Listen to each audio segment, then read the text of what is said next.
Right. Okay. Well, welcome everyone.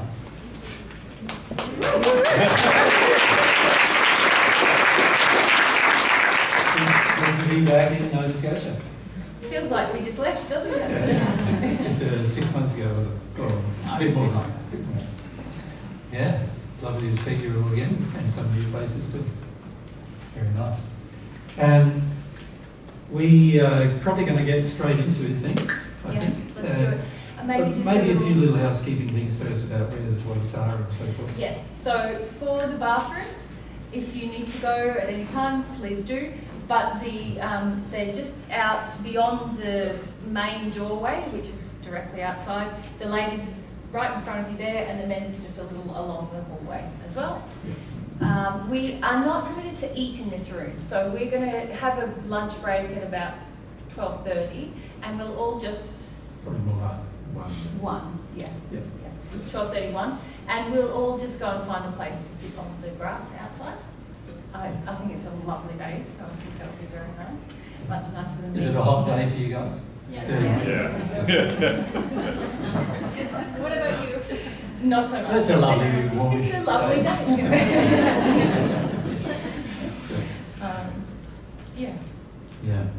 Summer day.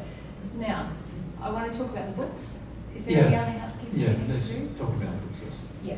So as you came in, you would have received a lovely gift bag that was made by a friend of ours, Patty Matthews, in North Carolina. She sewed them all by hand. So let's thank Patty for sewing.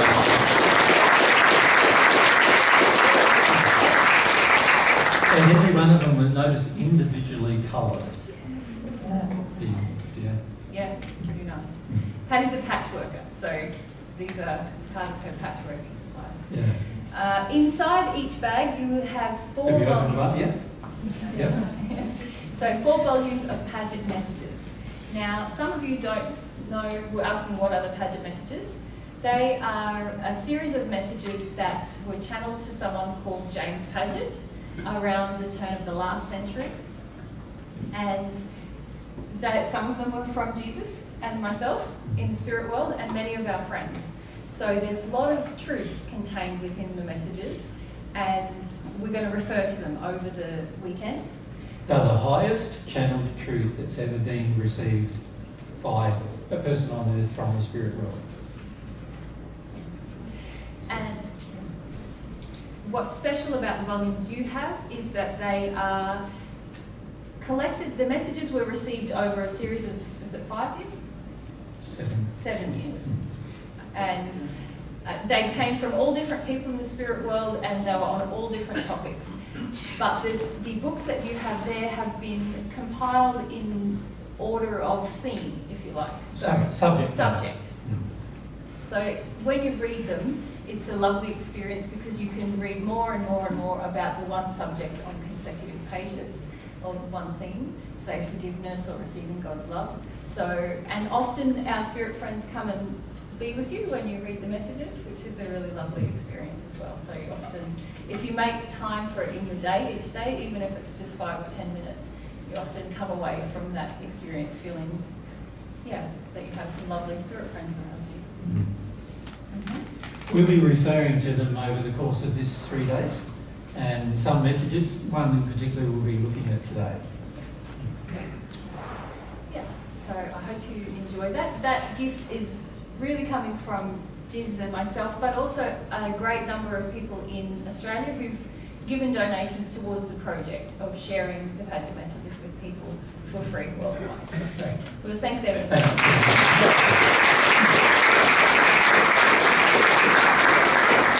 And we probably also would like to thank the Church of the New Birth as well, which is we're not affiliated with them in any way, but they allowed us to purchase these books at cost price.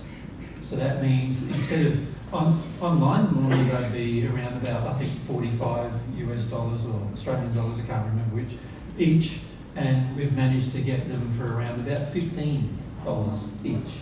So it's a major saving, as you can imagine. We're buying them in the thousands, and giving them away to people in our seminars. So imagine if they were like 3 times the price, that means we'd be spending 3 times as much. So we'd like to thank them for doing that for us. And it's been really, really good. We've been able to get some have been quite damaged, unfortunately, when they come from Amazon, but that's not the church's fault. That's more something that trying to resolve with Amazon rather than the church. But these books are available at this stage from them, I think, directly only in the English language. But there are other places you can buy them from in different translations. But when we talk to the people involved who have read those translations, frequently they don't feel the same in the language that it's translated to. So these are very good because they are not only what James Paget, the man who you'll learn a bit about in the process of reading the book, have channeled from us, but also they were compiled by another man, Dr. Stone, his name was, and he spent many, many years manually putting everything together, because you've got to remember these were channeled in 1914 to 1923 around about.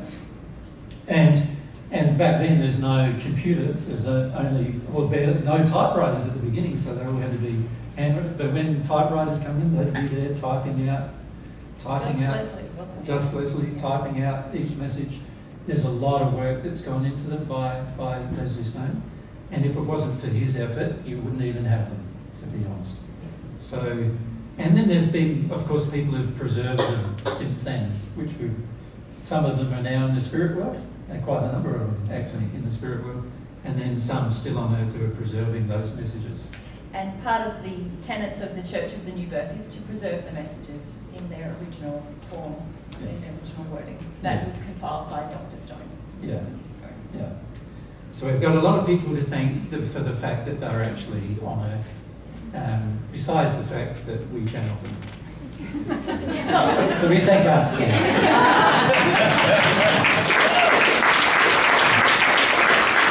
And a lot of our friends, obviously. As you read them, you'll see there's messages from all sorts of people, some of whom you would have heard of, and some of whom you probably never heard of. Yeah. But we'll, in particular, we'll focus on one message today. Yeah. Who of you have actually read the Paget messages in entirety? I just have an idea. So just a few of you. Yeah. In many of our audiences, there's been none. Nobody's read them. So we'd recommend that all of you do that at least once. We read them probably once a year or more, on the average.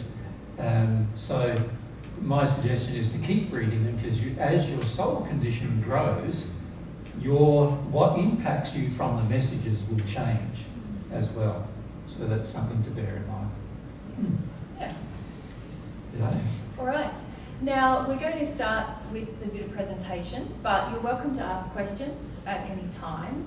On-topic questions, please. And would anyone like to, from the microphones? So, Max. And just be careful, Matt. When you get up, you're going to be in the shots of those. Back now? Yeah. So you might just need to be back. If you can maybe swap with somebody. Well, what if you hop on the other side, Max? Or maybe just if you can move across. And then Talia. Can you move across? Is there room? Yep.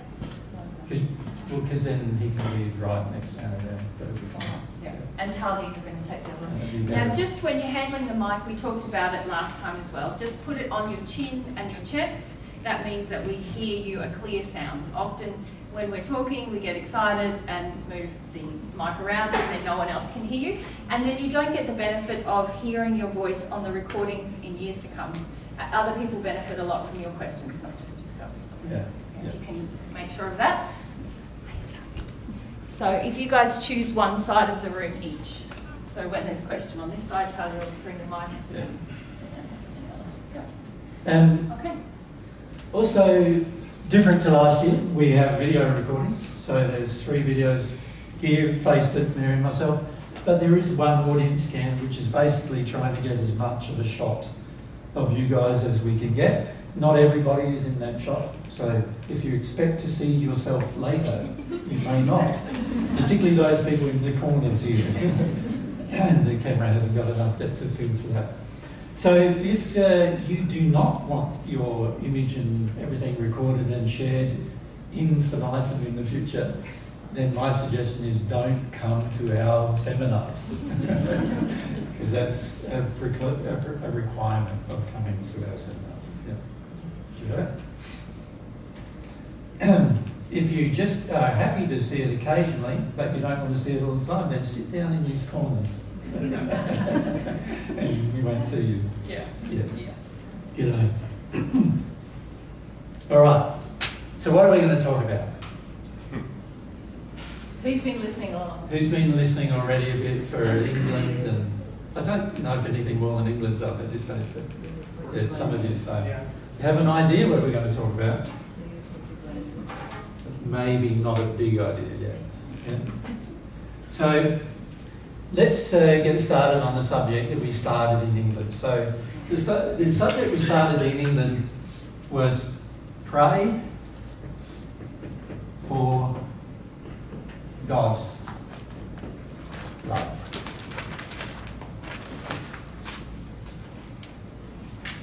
So that's our topic that we want to focus on the next 3 days. But we're not going to have the same discussion with you that we have in England or in Portugal. We were in Portugal with another group. It'll be particularly sort of, you could say in some ways, tailored to yourselves. But also there are aspects that we didn't get to cover there in those conversations in those other countries that we would like to continue the discussion of so we can cover these particular subjects. But fundamentally, there's 3 things you can see we're going to focus on. Firstly, pray. What is that? What does that actually mean? Then, God. Who or what is that?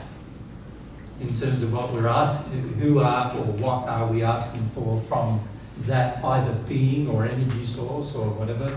A lot of people view God as an energy source, which God of course is, but God is more than that. And then also what God's love is all about. And a lot of times what we believe love to be is not what love actually is. And so we need to sort of have some more discussion with many groups yet, we feel, about those 3 things as to, what is what each of those things really means, and then how it feels, not just your thoughts about it, but the feelings you have about it. So let's first focus on pray. What does that actually mean? Any ideas?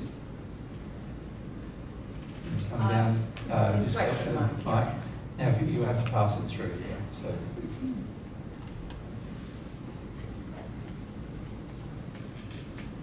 Pray is like I believe in your heart when you're like kind of emotionally really hoping to receive something and long for it. Well, you mixed up a number of words there, so let's dissect what you said a little bit, shall we? You said the word hope, right? And we're not going to hope, because most hopes people have are pointless, right? You think about hope as a general issue with regard to yourselves. Many of you hope one day you'll get $1 million in your bank, right? Do you ever get it? Without some effort? Generally not, right? Many of you hope that one day you'll have a really good relationship, but how many of you do? Right? Many of you hope that things will work out in the future and you'll never get sick, but you still get sick, right? So pretty much hopes are not a part of prayer. However, you did mention 2 other words. You said the word longing, didn't you?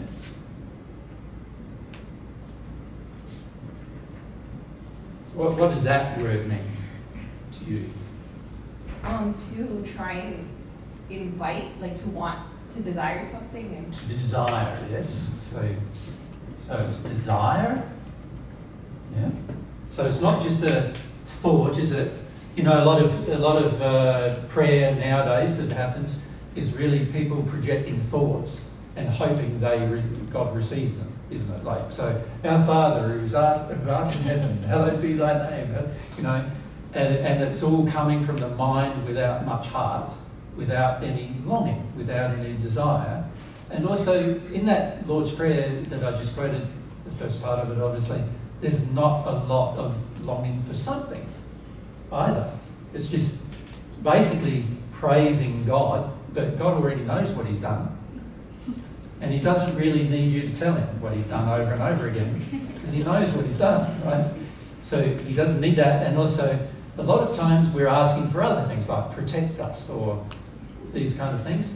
And yet God created a whole world and a whole universe that protects us already. So a lot of the things we're asking for, we think we're asking for, we're actually already getting. We just think we're not. So there's those issues. So that's different. Saying all these rote words, like in the Muslim faith, it's more like 5 times a day.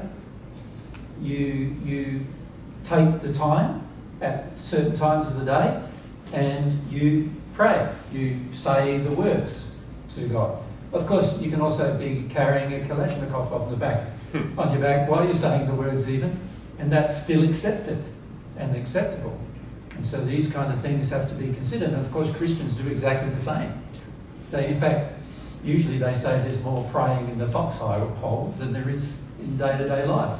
You know, there's more praying in war than there is generally in peace. And that is often the case, but still the prayer not really reaching God. It's really a prayer to save yourself, a prayer for things that are really impractical in a way, because if you go to war, it's going to be hard to save you.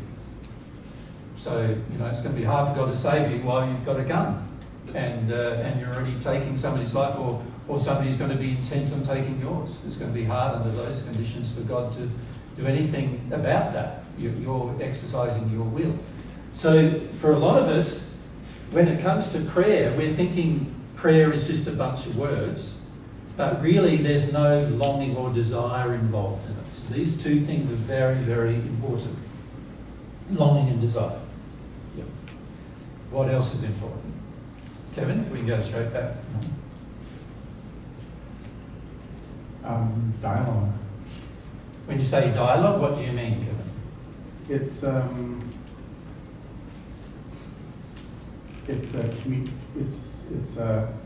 not going to say an asking, but it's a communication. Yep. But then it's... What kind of communication? So you and I can talk. Yes. And this is one thing I do notice a lot in Canada is that a lot of Canadians are talking to each other, Yeah. but not really feeling each other. Right. Isn't that true? Yeah. Like, a lot of times one's talking at you, and then you talk at them, and then they talk at you, and then you talk at them, and then they talk at you. Somebody would call that communication, perhaps, but God wouldn't. Or they call it, in my case, guilty. Yeah. No. Okay. Yeah. So, what kind of communication are we talking about? I guess what I was thinking about from my perspective is that I feel that when I'm in a place where I do pray and I'm in a grounded place, Yeah. and I'm feeling the essence of what I'm saying or what I'm sharing. All right. So that's the key thing, isn't it? Yeah. You're having feelings, Yes. not just thoughts. Right. You've got to feel something. Yeah. Yeah. And the feelings have got to be real. Yes. Are they not imaginary or things you're trying to avoid? And coming from a genuine place. Yeah, so Yeah. the word genuine, let's Yeah. look at that. So Yeah. this is very important, so we're still talking about prayer. It has to be genuine. What's another word we can use on genuine? What's another word for that? Honest. Honest. Sincere. Sincere.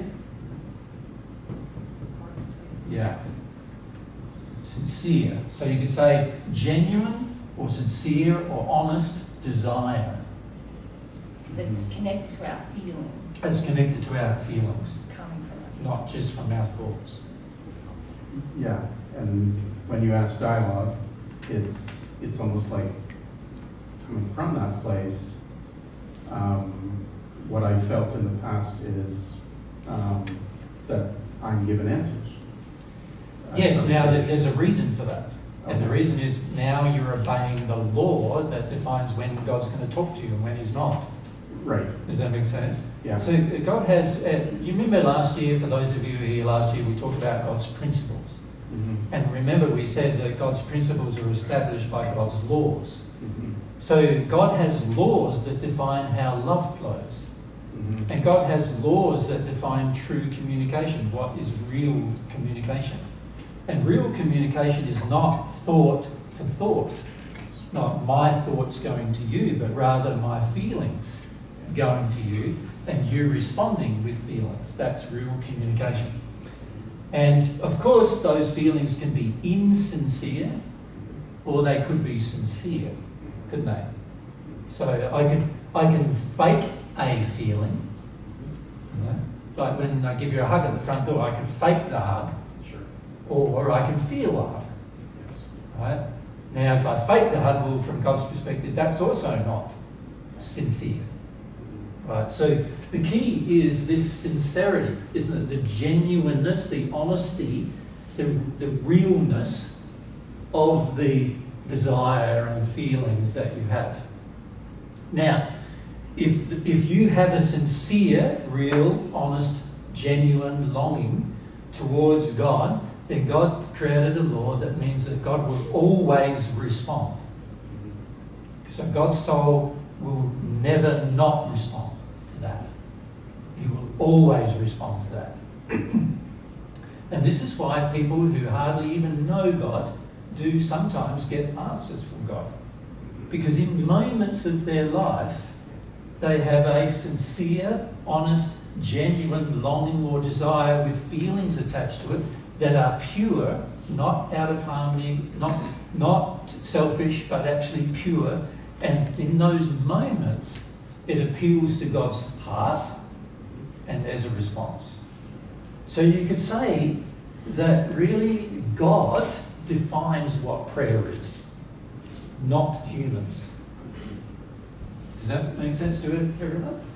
God defines what prayer is. So there's another aspect of this, and that is God's authority, or you could say God's laws, or you could say God's principles, or you could say God's nature is such that He defines what a valid prayer is and what one isn't.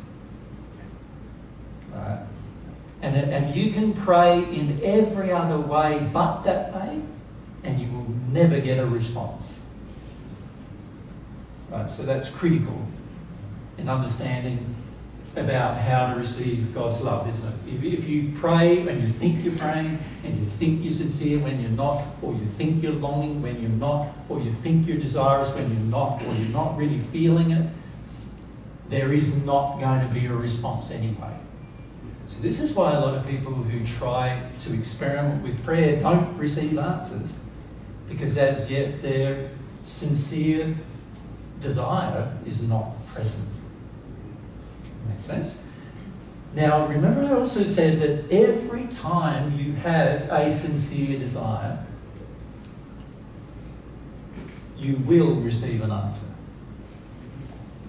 So this is very important to understand. So if you understand that truly, you can see that if I am not receiving answers, then there must be something wrong with either my desire or my sincerity.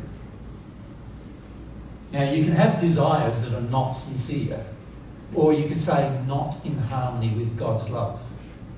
In other words, you can have impure desires, can't you?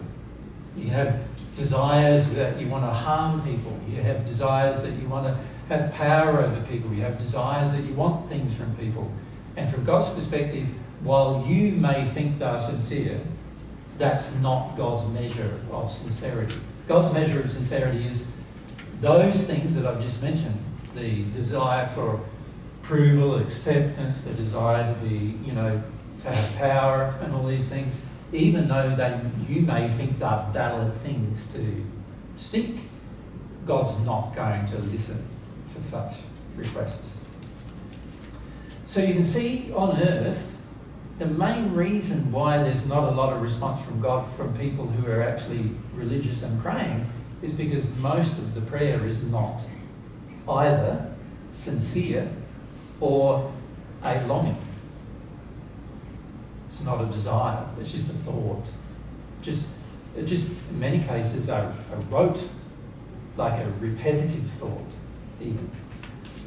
Every time I sit down with my mum and dad, in this life, they pray before they open their meal. Every meal. And it happens every time. And they say almost the same thing every time. And I can easily feel, as can God, that there are no feelings in it. It's just done because it's thought that it has to be done in order to be holy, in order to be accepted by God. They are not the prayers that God's interested in. God's interested in sincere desires that involves your feelings. So, if I just rubble that out for a moment and we write in its place that this prayer is sincere longing.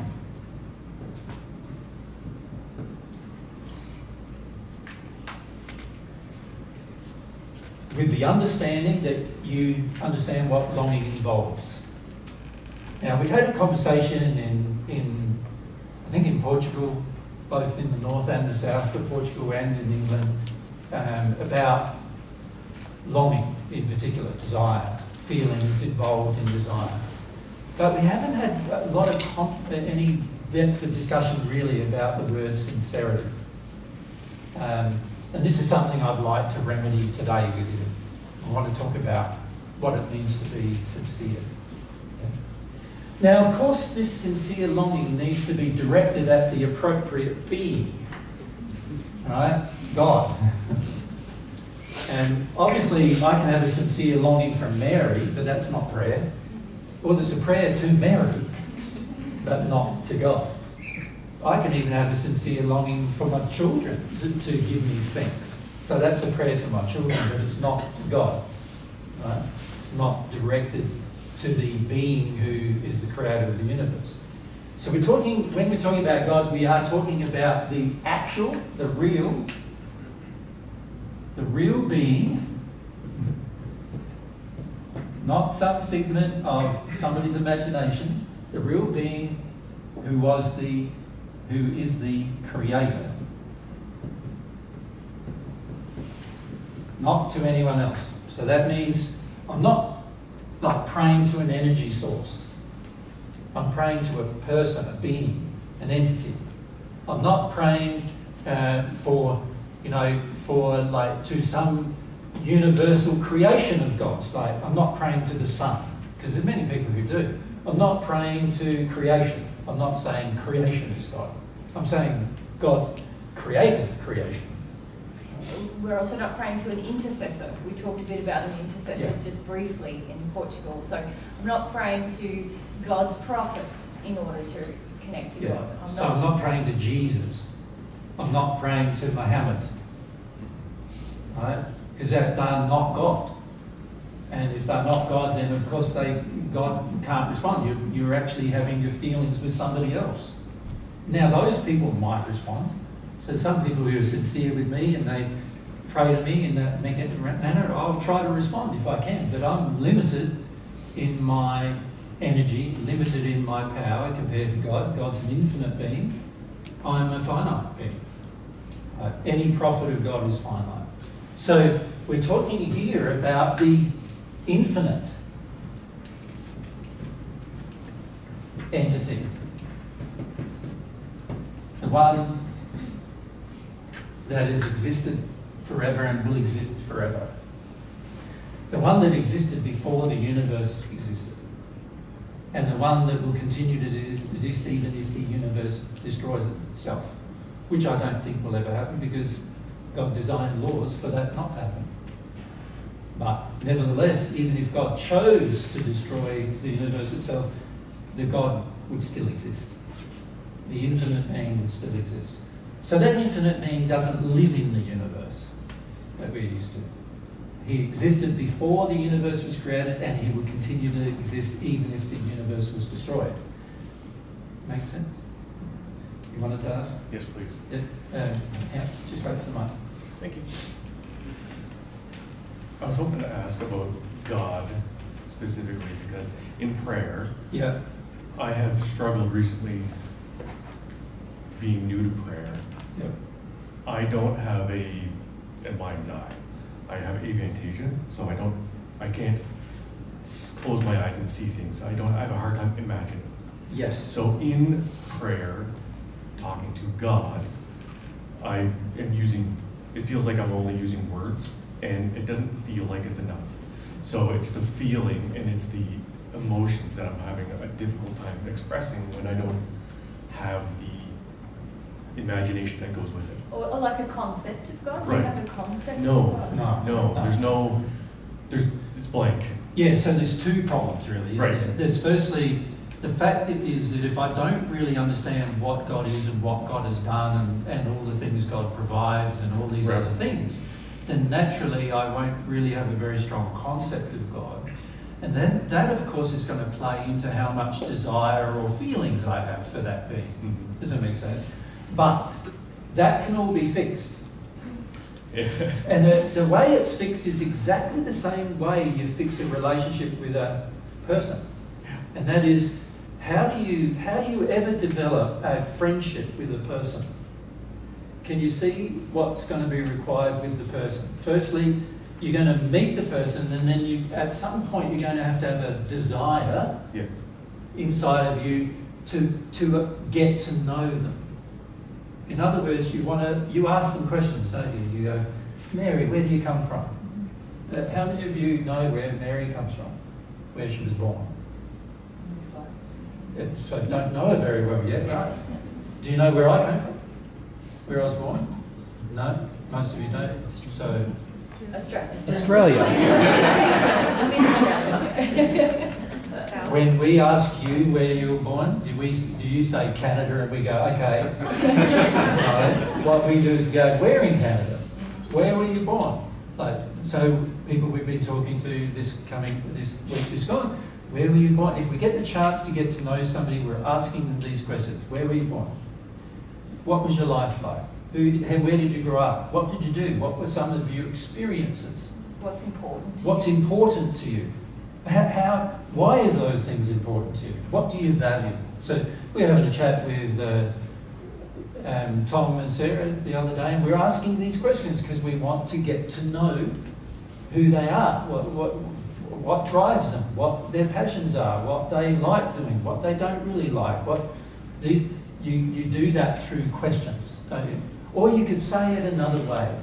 You do that through a very important thing called education. By asking these questions, you're basically educating yourself about the person, right? So a fundamental way to get to know God first, before you can really develop feelings for God, is to start asking questions and to get educated about God's nature, personality, what He's done, what God has created, what does He do. The laws of God can tell you a lot about the person. So when I watch you guys when you're bringing up your children, for example, that tells me a lot about you, right? Because you impose generally your rules and your feelings upon the way you treat your children. When I ask you about your work, and then you start expressing yourself and how do you act at work, and I get to know you a bit more and I get to see how you act at work, well, that tells me a lot about you too. I get to know you through that experience, right? So this educational process about God firstly needs to happen before I can really develop a sincere longing to receive something from that God. I need to know, don't I, that even love from God is possible to receive. I might not even believe at the beginning that's even possible. I also might not understand its impact that it might have on my life because I haven't learnt about the possibility of that either. We could also say it another way, that I need to be curious about God. And so I think in your question, you've highlighted an issue that lots of people come up against, which is, okay, I've got to do this prayer thing, but if you feel like I don't have a concept of God, you think, well, what am I praying to? But some people carry with them, in fact, most people carry with them, a concept of God that has come from their culture, sometimes a religious background. And so they start trying to pray, in inverted commas, to pray to this entity that they have this preconception about. When actually, if we don't have any conception at all, this is a good place to be in. Very good place, because Yeah. you don't have to undo all of the bad Yeah. conceptions. All we need to do is be curious, ask questions, and want an education. And then we'll get to know God through observation, but also through really directly asking questions. And then we can start to relate to God with sincere prayer, with the right entity. And so it's actually a good place to start from. Yeah, Thank you. not a bad place. It's actually an excellent place. The people who don't start from that place but start from a preconceived notion have to firstly undo all of their preconceived notions. I have been undoing the Catholicism within me, yes. Yeah, and most of us have been brought up in childhood in Western countries in particular with, some kind of Christianity. In Eastern countries, some kind of, Islamic faith. In other cultures such as Hindu culture, the Indian culture, with Hindu religion or other religious faiths. Some of you were brought up as a New Age movement, in the New Age movement, right? Some of you were brought up in all different cultures, and none of those cultures are really very focused in finding out from God what God is. They're more interested in telling you what God is. Exactly. Thank you very much. Yeah. So obviously you're going to have to undo what's been told to you. And unfortunately, when it's told to you as a child, it has a bigger emotional impact than most people realise. That was one of my biggest issues, was the punishing God. And as a child, when you're punished enough, you tend to shut down. Exactly, and also you start to say, well, I don't want a relationship. Well, how can I have a sincere longing with somebody who's hitting me every day or I'm threatened by every day? That's pretty tough. That's great. Well, I wouldn't want one. No, so, you can see straight away that how we've been brought up to conceive God in our childhood has a huge impact. And it's better you're definitely going to need to go through concepts of God being undone before you can develop a really sincere relationship with God. The issue becomes like, what's the motivation to deal with the concept of God when you really don't have a concept of God? And this is tough. It's tough because it's hard to imagine that God would be better than the God you grew up to imagine. And so then you feel less drawn to that God, and so now there's no motivation that drives your longing or your desire to learn about somebody, because you already think to a degree you do know that they are unloving. You do know that they're not the person they're painted to be.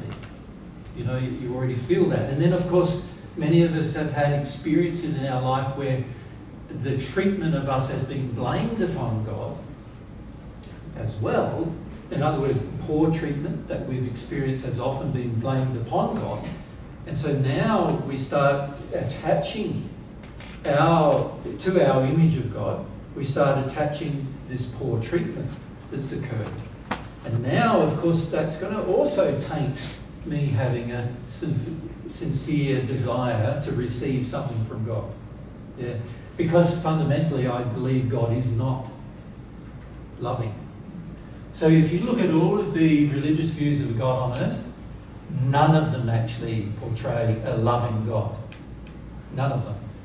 Christianity, you look at it, on one hand, they say God is a God of love, but on the other hand, God's going to destroy the wicked at Armageddon. Right? At some point, God's going to come and get rid of people. And who determines who to get rid of? Well, that's God too. And then how do you know the rules by which he's going to get rid of you? The average person doesn't understand them. And so they sort of go, now I'm really confused, like, I've got to try to be good, but what does that mean to be good? Like, how do I be good? I thought some things were good, but they seem to be bad, and you start getting quite concerned then and fearful. And in fact, that's encouraged the two religious faiths on earth that believe in an entity, God, they encourage you to view God with fear. They need that in order They to need that. in order to maintain power. Correct. They need that. And so they're encouraging you to be afraid of the God that you imagined in your childhood existed. So how do you now have a sincere longing for somebody whom you're terrified of? It's pretty tough, isn't it? Like, you're not going to have one, are you? Right. So this is where these things, and of course we'll list in our discussion today some other things that are involved in us learning about things generally. In fact, this also applies, doesn't it, to learning about what sincerity is. It also applies to learning about what love is. Can you see? Education, curiosity, questioning. This is why I love it when you ask me questions, because it's the start of a person's interest in understanding. Yeah, That's great. Thank you so much. that's it. Just pass it forward. Yeah. I would like to ask you, what about our beliefs about longing, our feelings about longing? Correct. Many of us have ideas that longing is demanding, like it's pushy, it's insistent, it's like basically saying, you got to give me it, you know, that kind of feeling. So we even have distortions when we say the word. Even with certain words, we have distortions already that are there. We also have that opposite connotation to longing, don't we? Where we feel like, no, I'm exposed and I might be hurt, and all these fear-based ideas of what it means to long. Oh, now everyone will see, God will see everything, not understanding that God already sees everything. Yeah. Yes, and what about, because I feel this longing, what about this pre-concept, this feeling about it's not gonna be responded? That's I'll right. be disappointed, I'll be this fear disappointed. of Yes. disappointment. Yeah. So, Yeah, I'll be disappointed. oh, Very common. Very we're common. already being discouraged to long anything because it was never being satisfied. So what's the point? And not just that, when something is not satisfied, how do you feel? Disappointed. Disappointed, sad, A failure. failure, all sorts of feelings that the average Disappointed. person's not prepared to go through. And so all of those, the avoidance of all of those feelings can also cause you to no longer long. Yeah. Or losing the ability to long, to ever know what how it feels like to long. I don't think you ever lose the ability to long, Cecilia. You lose the desire to long because you're holding on to many past hurts that you're unwilling, you're lacking courage, lacking bravery, lacking initiative to feel. And even when we say lose the desire, you intently have a desire to no longer long. You have You know. a longing to not long. Yeah. You have a desire that builds over time saying, I don't want anything to do with that. Like, I would rather live in my head than have a feeling that I would like something, because I always am disappointed by anything that I've ever desired. I've always become a disappointment at some point, and I hate the feeling of being disappointed. I hate the feeling of the sadness and all of those feelings. I dislike all those feelings, so I'm not even going to bother anymore. I'm just going to live totally in my head and do what my logic in my head decides I'm going to do for my life. And this is why people become very intent on their addictions, because logically they say, well, at least I can get that. At least if I want something and I can meet the addiction of wanting the thing, it doesn't really matter what it is, at least I'm getting something and I feel loved. And this is how a lot of codependence between couples gets established, develops, because we feel like, well, I know he needs me for this thing, and so if I want him, it's not so much of a risk, because I'm going to give him this thing, and he'll give me that thing. And there's So it's like there's like rats in the wall or something. what is the cute bird you have here? Woodpeckers. Yeah, so codependence is where I feel like I don't have to long in an open-hearted way. I'll just want him for this thing and he'll use me for that thing, and now we feel safe and secure in our addiction bubble. Yeah. Yes. And there's no actual longing passing between either side. No. No, it's very common. So, of course, with everything we're saying here, you can see education is a critical part, isn't it? Learning about what it means to do the thing we're mentioning is a part of our learning process, and it needs to happen in order for the real law that governs how to receive God's love is engaged in a positive manner. Yep. So we need to also come to understand, don't we, what love is, and also what it isn't. Right? So a lot of us believe that love is our addictions getting met. You know, when somebody says, you complete me type of feelings, like many of us feel like we're incomplete, and love makes us feel complete, is the feeling we have. But when actually love sometimes will do exactly the opposite of that. It will show you all of the areas where you're not complete, where you actually have issues and problems. Love can do that. But the average person doesn't believe that. That's why they say, oh, I really love him because he really helps me feel good about myself. Right? And he's so lovely to me, he makes me feel nice and he makes me feel secure and safe. Wow, I've never felt so safe with anyone before, but this person, they must really love me. And I must really love them. For making me feel safe, yeah. For actually this fulfilling wonderful one of warm my feeling addictions. that I have when none of my fears are triggered must be love. Yeah. Must be love, nothing more. Okay,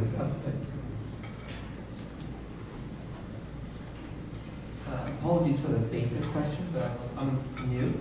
I was just curious, do you consider God and love to be the same thing? No, good question. God is love or love is God? No, well, one of those statements is true and one of them is false.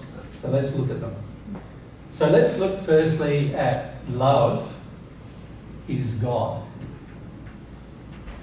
But fundamentally by saying that, you're saying that there's one quality and that's what God is. The reality, this is true, God is love, but that is not true. Love is not God. God is a lot more than just love. You could say love is an attribute of God. One of many infinite attributes of God. So these two statements, even though they might look as if they are identical, they're actually completely different to each other. One is saying that a quality is God, and that's not true. God is an entity that has qualities. So one of God's qualities is wisdom, another one is power, another one is like scientific design, another one is physics, chemistry, art. And there's all these other qualities that God has that are all part of God's entity, the entity of God, which God expresses. You could say that love is the highest energy of God, in that God uses love to create everything. So in that regard, love is one of the most important attributes, is the most important attribute of God. And in fact, without love, God would not be God. Right? But love isn't the only part of God. And this is a common misunderstanding that people have. They think that the attribute is the entity. And what I'm saying is no, there's the entity, which is God, and then God has lots and lots of various attributes. Now, take out your Paget messages. I think it's in book number 1. There is a message saying who and what is God. Which volume? So I think it's volume 1. Volume 1.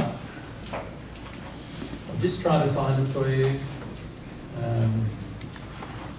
It's on page 67. There's a section in the Paget messages that I advise you to read. Who and what is God?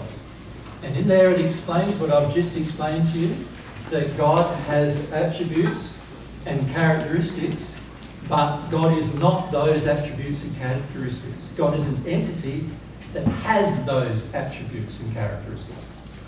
Does that make sense?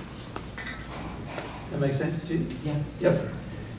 Logically, you can see that it's almost the same with all of us too, isn't it? We have attributes and characteristics, right? Each of us do, but those attributes and characteristics don't make up the sum total of what we are. So like I have eyes, but it doesn't mean eyes are me. They are an attribute of my physical body. I have arms, but it doesn't mean arms are me. I can have an accident and my arms get cut off and I'm still me. But I've just lost the attribute of my arms, right? It's the same with God, with God's attributes, none of which God can actually lose, because there's no power enough to force him to lose them. Being the infinite entity, God can't lose these attributes. But it's the same principle in the sense that what God's attributes are not the sum total of God, they are the parts of God. They are the bits and pieces that make up the entity, God. That makes sense to everyone? But it's a great question. We hand over, Mike. Did the attribute of love and God come into existence at the same time? God never came into existence. Okay. That's what it means to be infinite. Now, how that happened, I don't know. But every time I've conversed with God, God's always told me that God never came into existence. So that means that love was always present in God as well. And it actually also means that every attribute of God was always there, present in God. Right? So this is a part of getting to know God. Now, these things are barely known on earth. Like, even the questions you've just asked, the average person doesn't answer them definitively. And the reason why they don't is because they fundamentally, most religions don't know what makes up God. If you ask some people about God, they'll say, oh yeah, God is love. And then you ask other people, and they could be a religious person even, like a Christian of the Christian faith, and you ask them, God is love, what does that mean? And say, well, that's what God really is. Well, you know, and I've asked many questions nowadays. I've met many thousands of people who are religious, because I used to be a Jehovah's Witness knocking on their doors, right? And so I've met many thousands of people, and they would explain to me their concepts of God, all of which made no logical sense at all, pretty much. But if you read the Paget messages, you'll find the concept of God makes a lot of logical sense presented there. Yep. So, very important to have a concept of God that is truthful. This is something involved in the word sincerity. Remember earlier you said honesty and those kind of things were part of sincerity? Well, this is about developing a truthful picture of the person, yeah? The entity, God. Now, I must say something to you here. We'll come back to what we've just been discussing. When we start our relationship with God, we're starting from a place that God really likes. And this place is... That one's unwrapped. They do them so tight with the plastic, it's like you need something else to take the plastic off. That Oh my goodness. yeah, it's going to have to be coloured. I'll try something else. So, what God really likes you to begin with is this sincere ignorance.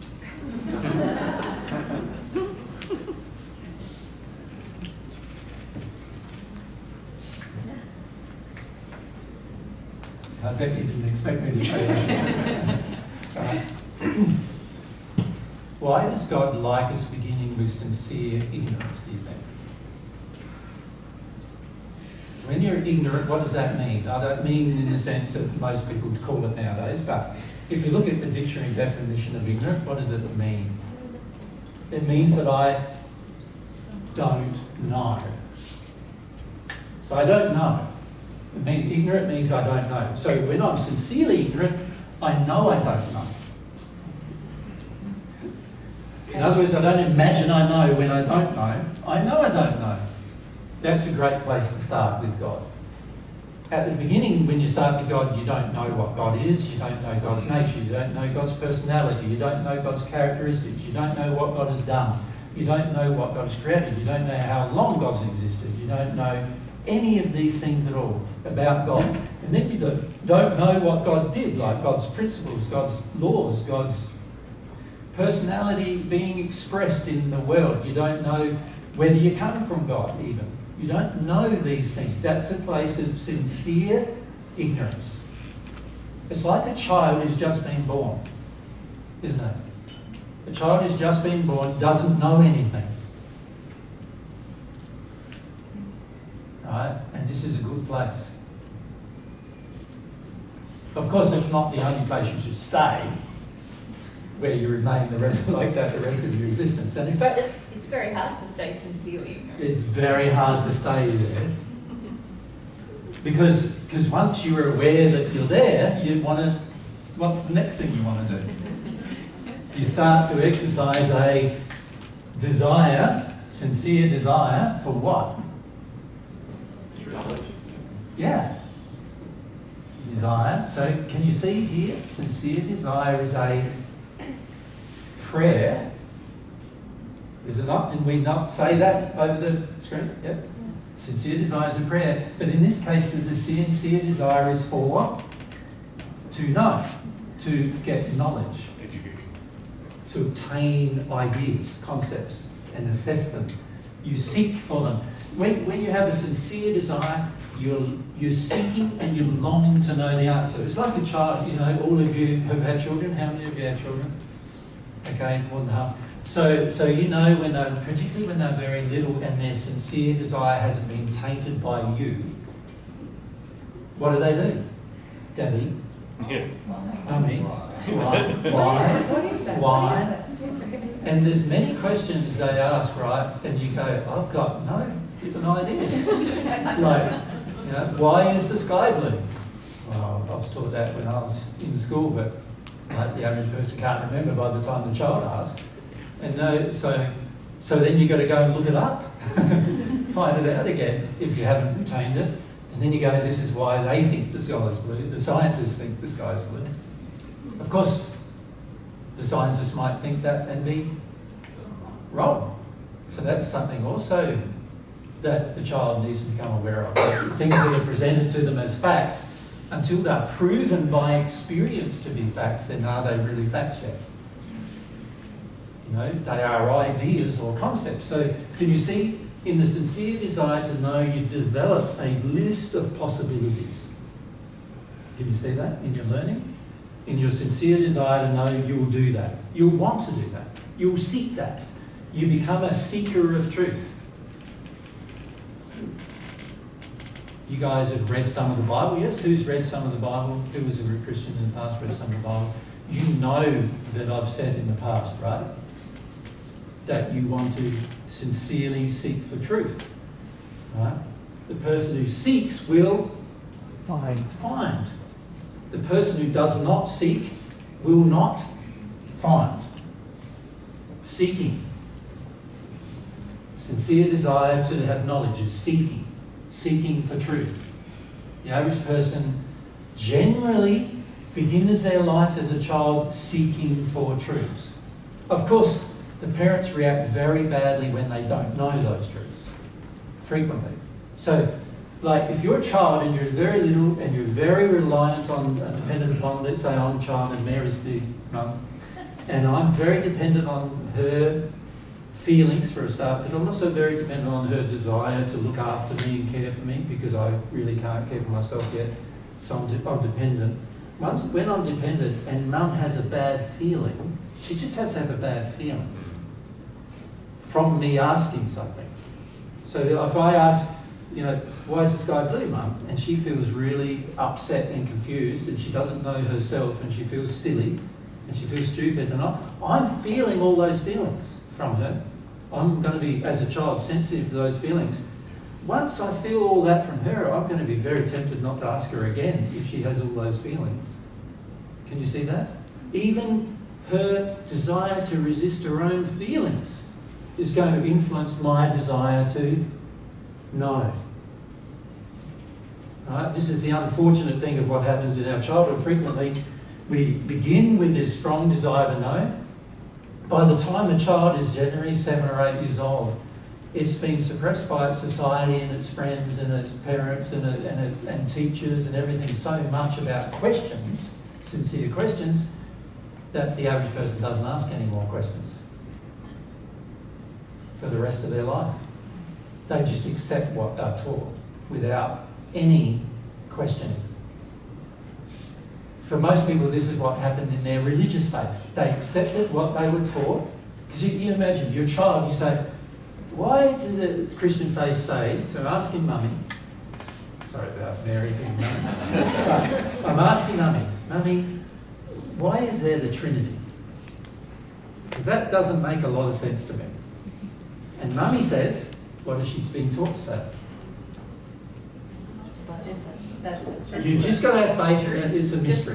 Yep. Now, is this very satisfying to me? Of course it's not. How is this going to satisfy me? That there's another mystery. But I've got to believe it, but even though it's a mystery and I don't really understand it and it doesn't feel right, but I have to.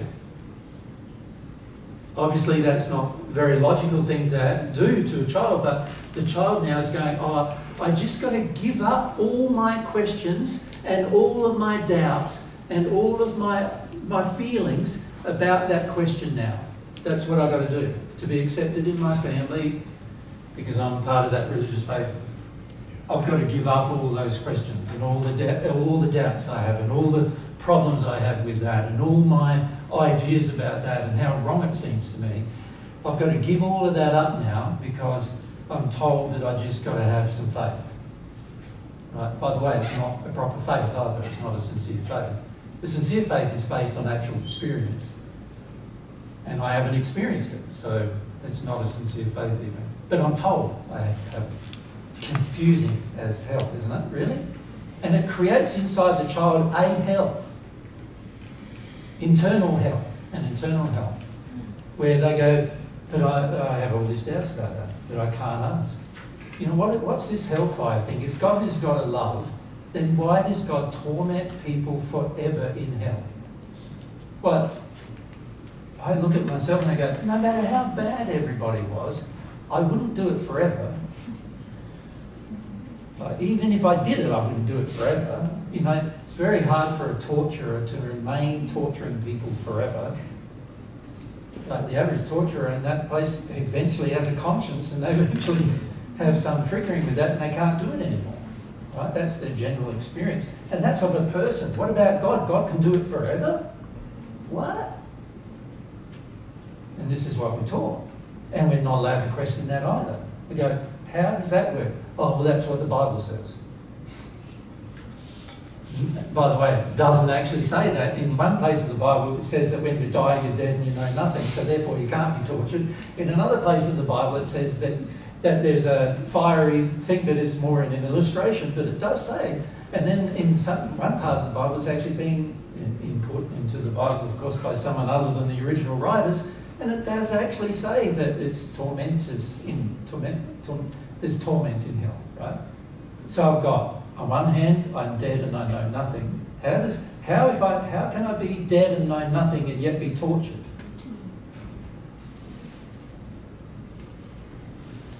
It's all confusing, isn't it? So I'm confused now. And I'm a child, because by this stage you might be 4, 5, 6 years of age and you've got enough reasoning capacity at that point to know something's wrong. But all these adults, whom you're dependent upon for your life, are saying you've got to accept these teachings without question. That's the problem, without question. So here, remember we said, part is education, curiosity, questions. This is all a part of being sincere in our desire for truth. And yet I'm being told your desire for truth is wrong. Your desire for knowledge is wrong. Your desire to know more is wrong. Your desire to pick apart what I have established as my whole belief system is wrong. Right? That's what we're being told by our parents, whom I am dependent upon. I'm being told this. So not only am I wrong, but now there's a chance they will no longer look after me if I have this education, curiosity, questioning. Right? That's intense. There's a lot going wrong there. So I'll just flip this back. That's so, sincere ignorance, great. Sincere desire to no longer be ignorant, great. These are very, very good things. Sincere desire to no longer be ignorant. So once I have a sincere desire to know, what's my next sincere thing I'm probably going to do? Task.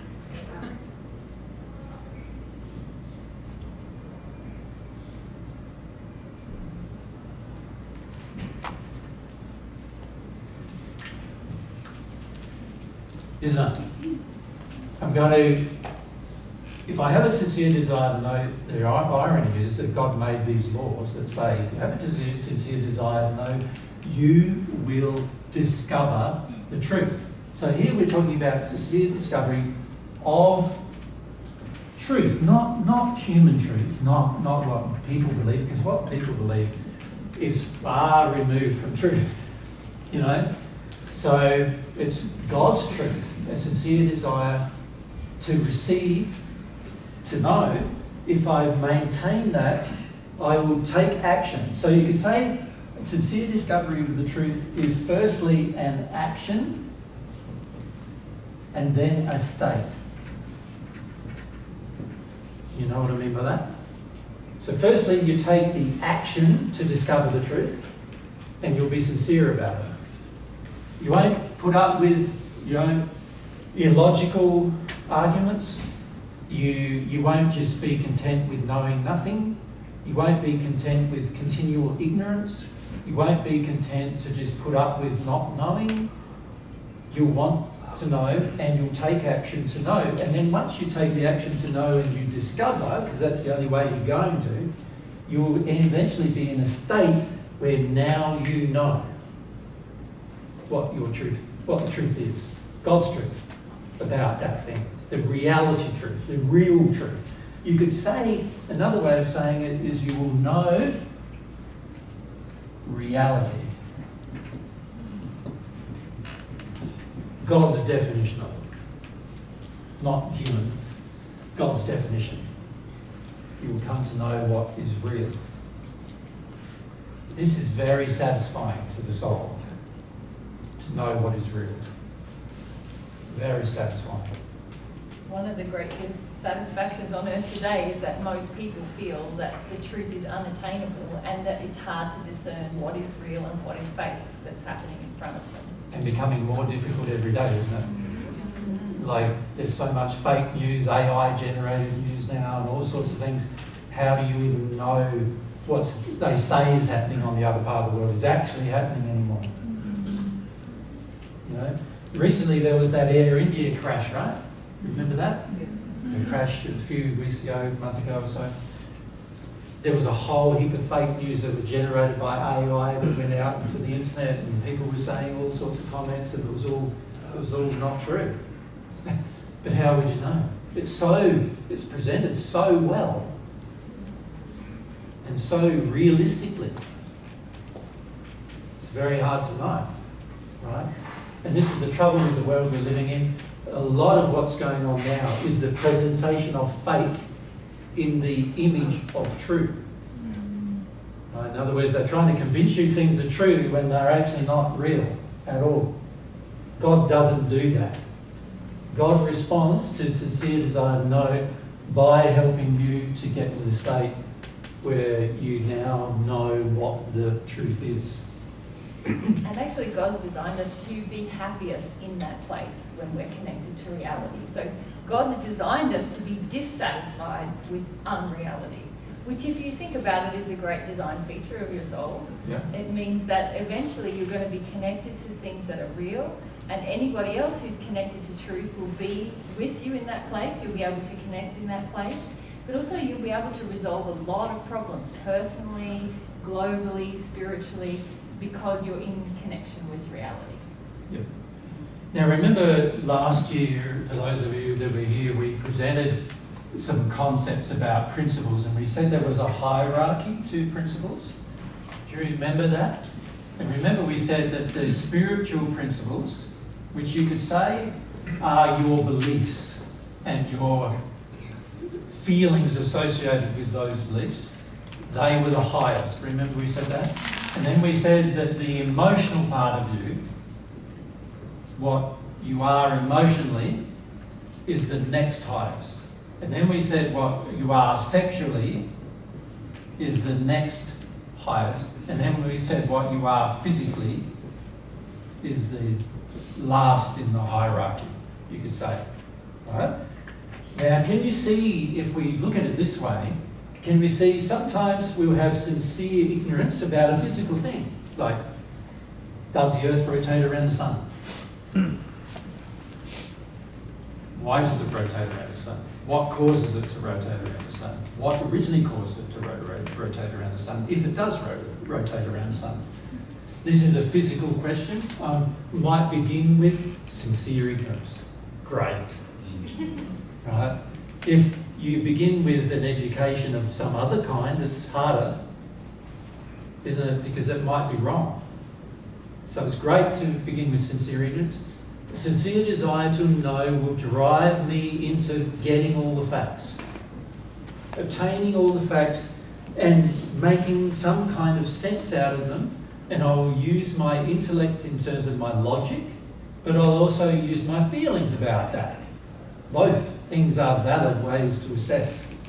Like, most people don't realise, but if you assess things from the point of view of love, you're also assessing them often from the point of view of logic, right? So when I understand that, I can go, oh, I can assess things through my intellect, but also through my emotions as well, to work out what's going on here to a degree.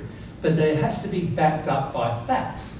It's no good, oh, yeah, I don't believe in that, and that's emotion, like I just feel I don't, and yet I'm completely wrong. That's useless. I need to desire the facts about it, emotionally as well as intellectually. So once I move from sincere desire to know, I will then go in this process. I will act to discover what the truth is. There's been many scientists historically that have spent all their life, their entire life, every day of their life, trying to prove whether the sun rotates around the earth, which was one of the ideas, or the earth rotates around the sun. And they spent all their life trying to sort it out. One of them even invented a telescope in order to sort it out. And in the process of inventing a device, came to see that it was the earth rotating around the sun. Not only that, but came to see the whole solar system rotates around something else. Came to see that too. Right? What a wonderful, truth that got discovered through that effort of that person. Right? So when they're discovering this is physical discovery, we're going through this procedure. By the way, this is not the end of the procedure, right? We've got to discover more about this procedure. But this is the procedure. If we're sincere, you could say this is the only procedure that's in harmony with God. There are many other procedures that are in disharmony with God, and we need to talk about what they are, right? Because it affects whether you're going to pray or not. It affects whether you're going to be sincere in your longing with God or not, right? So we need to understand these things. But if I'm sincere about my sexual development, I will do the same. I will have sincere ignorance at the beginning, so usually, by the time you're 5, you've still got a lot of ignorance, right? Maybe you've got bits and pieces that are different to other people's bits and pieces, right? But you don't know much more and what they're used for. At this stage, you're thinking, well, that's a bit strange because we both urinate with those bits and pieces, but why have they got that bit of pieces and I've got this different bit of pieces to urinate? Well, that doesn't. You're not considering these things yet until what happens? You start going through puberty.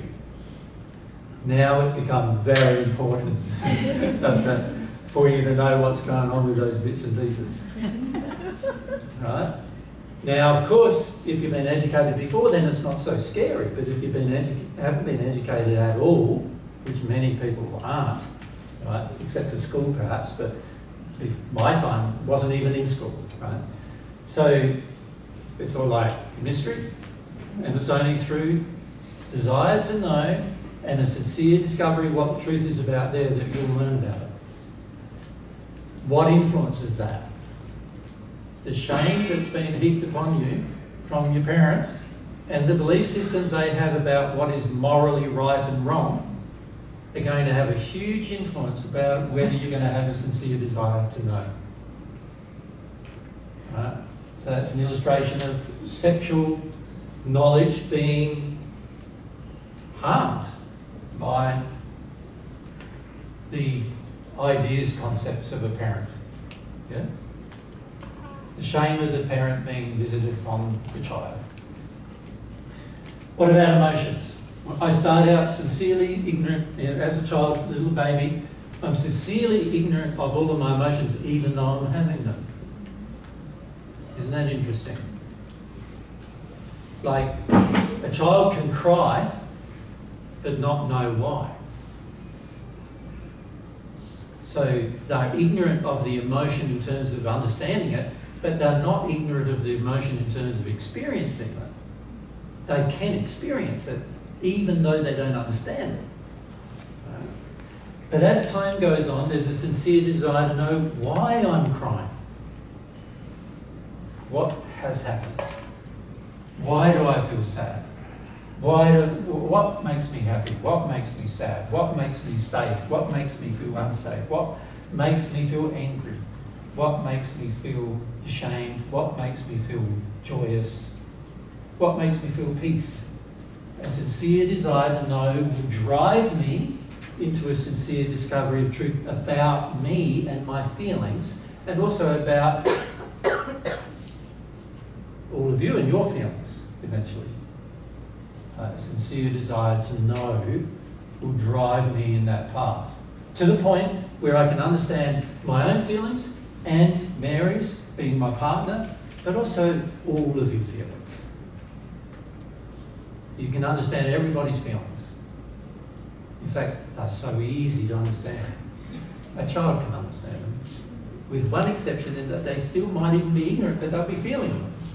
But by the time, usually, if you allow a child to not detune from its emotion while it's developing, by the time the child's 7, generally, it understands emotion better than its parents do. Right? Because it's allowed to discover, allowed to know. Now, the most important area of this needs to happen is our spiritual development. What are our concepts of principles? In other words, what is the concept of love? What is love really? What is faith really? Don't we hear about faith in all sorts of religions? What is it really? What about humility? What does that look like? What does that feel like? What is that really? What about truth? What does that mean? Where do we get that from? You know, these are things, spiritual things we can learn. Okay? So I guess I'm just wondering, how do we not screw up our children's sincere ignorance? Well, that's a different question for a different time, I think. It's a whole 3-day seminar, that one. Yeah, more than a 3-day seminar. But we must admit that you can see from your own childhood, from what I'm describing, that most of us weren't allowed the latitude of discovery. Yeah. We weren't. Beliefs of our parents were imposed most of the time because our parents were challenged by any other belief or thought. And so they ended up selecting one that they were happy with or content to no longer discover anything more about. They select one, and then what they do is impose that upon their child, right? To try to get the child to have the same belief. And of course, the child has a lot of emotional reasons for allowing that, because the child knows that it's got to belong somewhere in order to be safe and secure. Yeah. And this is the terrible damage many of us do to our children, because we're actually indoctrinating them. We're physically and emotionally and sexually and spiritually brainwashing them into having our thoughts and desires and ideas and concepts. Yeah. Yep. So part of learning how to be a good parent is learning how to not do that. Right. Yeah. So I acknowledge the question and its importance. Not something we're going to have time, though, to answer. Make sense? So is it best just to admit that we don't know if we have a big question like that? It's very important for a parent to come to understand how ignorant they are. Very important. And it's essential for humility, actually, to understand how ignorant you are. The only way you can become truly humble is by not being attached to the concept of knowing, but rather become attached to the concept of ignorance. There's a very powerful thing to remember. Do you understand what I meant by that? 100%. Attached to the concept of ignorance means that you're going to go, okay, I start every point I'm at from the point of not knowing. Now I'm going to have to put in some effort, some desire is going to have to be there firstly to know, to obtain knowledge. And then I'm going to have to put some action effort. I'm going to have to sincere desire to act in order to discover what the truth is going to be. I can't just sit around waiting for it to come to me. It's not going to come to me that way, ever. Now, can you see if I as a parent had that attitude? I would be encouraging the same attitude in my child. So let's say I'm a Christian, because I thought that's the most reasonable thing I can come up with for the moment. Now, why you would be an adult and think that, I'm not sure. But you can see it a lot to do with the tainting of the prior belief systems from the prior parents and prior generations. Because there's a lot of illogical ideas in Christianity that don't make any sense at all, right? And yet they're there. So why as an adult I tolerate illogical ideas has to be to do with the fact that I've been indoctrinated to tolerate them. Right, and then try parenting children when your spouse is from another religion, and that doesn't make sense either. It's really fun. And the poor kids, it's like, Yeah. my dad's a Muslim, my mother's a Christian. My dad's a Catholic, my mother's a Protestant. Even that, they're both meant to be Christian, and I've got different ideas. Let alone they're completely different. My dad's an atheist, and my mum's a Christian. You know, atheism is a religion, guys. Right? The people who believe it are just as dogmatic about believing it as the Christian is dogmatic about believing their beliefs. But it's not starting from a point of ignorance, from sincere ignorance. It's fundamentally saying, I know what I'm talking about. I get it. My truth is accurate. And you're fundamentally saying, my truth is accurate compared to any other truth, which must logically include God's truth. Right? So when I'm in the state where I'm no longer understanding that the Creator has been and is the arbiter of all truth, once I'm in that state and I start thinking, I know it better than God does, so now I'm no longer in a state of sincere ignorance. Where am I instead? Well, that's what we're going to list. What the other states are, which are against learning. And against receiving from God. There's a lot of states that are against that, and we'll talk about them in a minute. Thank you.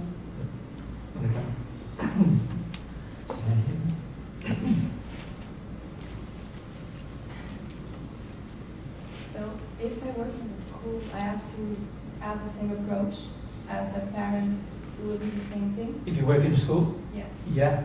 If I'm a teacher, for example. Yeah. A teacher, a very important role in society, but you need to come from a place where you're presenting to the child their allowance that you definitely don't know the truth about everything. Even as a teacher, you might have learned a bit more than the average person in order to teach somebody else, but you do not know everything. God does.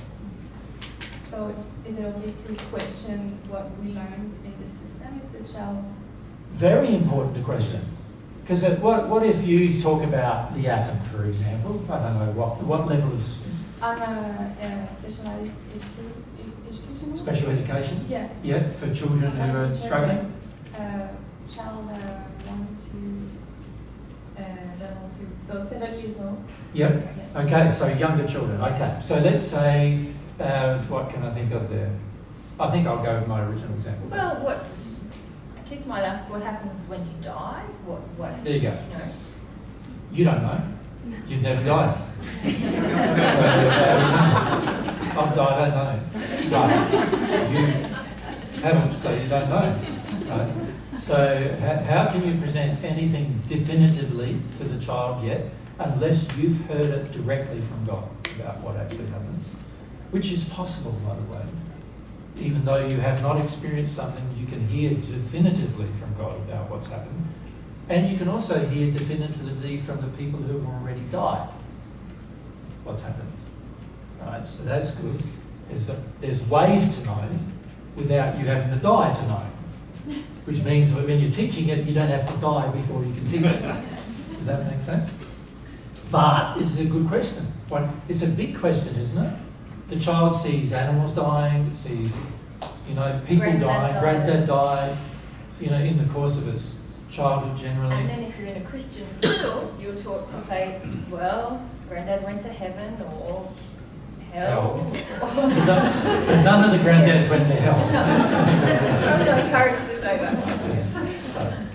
But, if you're in a Muslim faith, you're encouraged to say, he's with God in paradise, in the spirit world, paradise, whatever that means, and it's very undefined in the Muslim faith about what that actually means. But this is what you're encouraged to say, right? But unless you've actually died, you don't know, or there's other ways to know without actually going through an experience, and that is to listen to others who have gone through the experience. And the main way to know is from God, asking God directly. Now, of course, if you can't hear what God's saying, then that's going to be a problem. So I wanted to ask also, I have this tendency to use ChatGPT because now it's AI. So instead of asking God, I would just go and Asking chat. AI, yeah. Chat is super So, quick. ask AI, what happens when you die? Has AI died? How does AI know? Doesn't make any sense, right? This is the great big thing, because there's a big God-sized hole in most people on the planet. They've created something that they think is less scary than God, but they'll treat as God, and they've called it AI. Yeah. It's a scary world we're getting into, to be honest, because we're using machines to replace God. And that's like the very worst thing we could do is to use a creation of ours to replace God and worship it. And that's unfortunately what's now happening. Most people on earth worship tech. Their tech is their primary thing. So they'll fundamentally replace God with their own creation, tech. But technical stuff, AI. What a stupid thing to do. Tech is going to be stupider than you are, silly people, at some point. It's not going to have emotion. It's not going to have spiritual beliefs. It can't, because the programmers of it don't have either thing, emotion or beliefs. Tech doesn't even really have sexual interactions, to be frank. It can barely do something physical, like fly a plane or something. When I say barely, lots of them crash while they're using tech to fly, right? So we've got to start getting very logical about it in terms of our future. We've got to say to ourselves, right, my desire to know starts with my sincere ignorance. My sincere ignorance will lead me to the point where I want to discover a truth. That desire will drive me to action to discover the truth. And if I'm really passionate about it, I will find the truth. Sooner or later, I will. The highest source of any truth is the person who created all truth, God. The less higher sources are the people who are closer to God. Spirit friends who are closer to God, for example. They'd be a less higher source of truth than God, but still a high source. But AI is certainly not anywhere near God, right? Anywhere near God.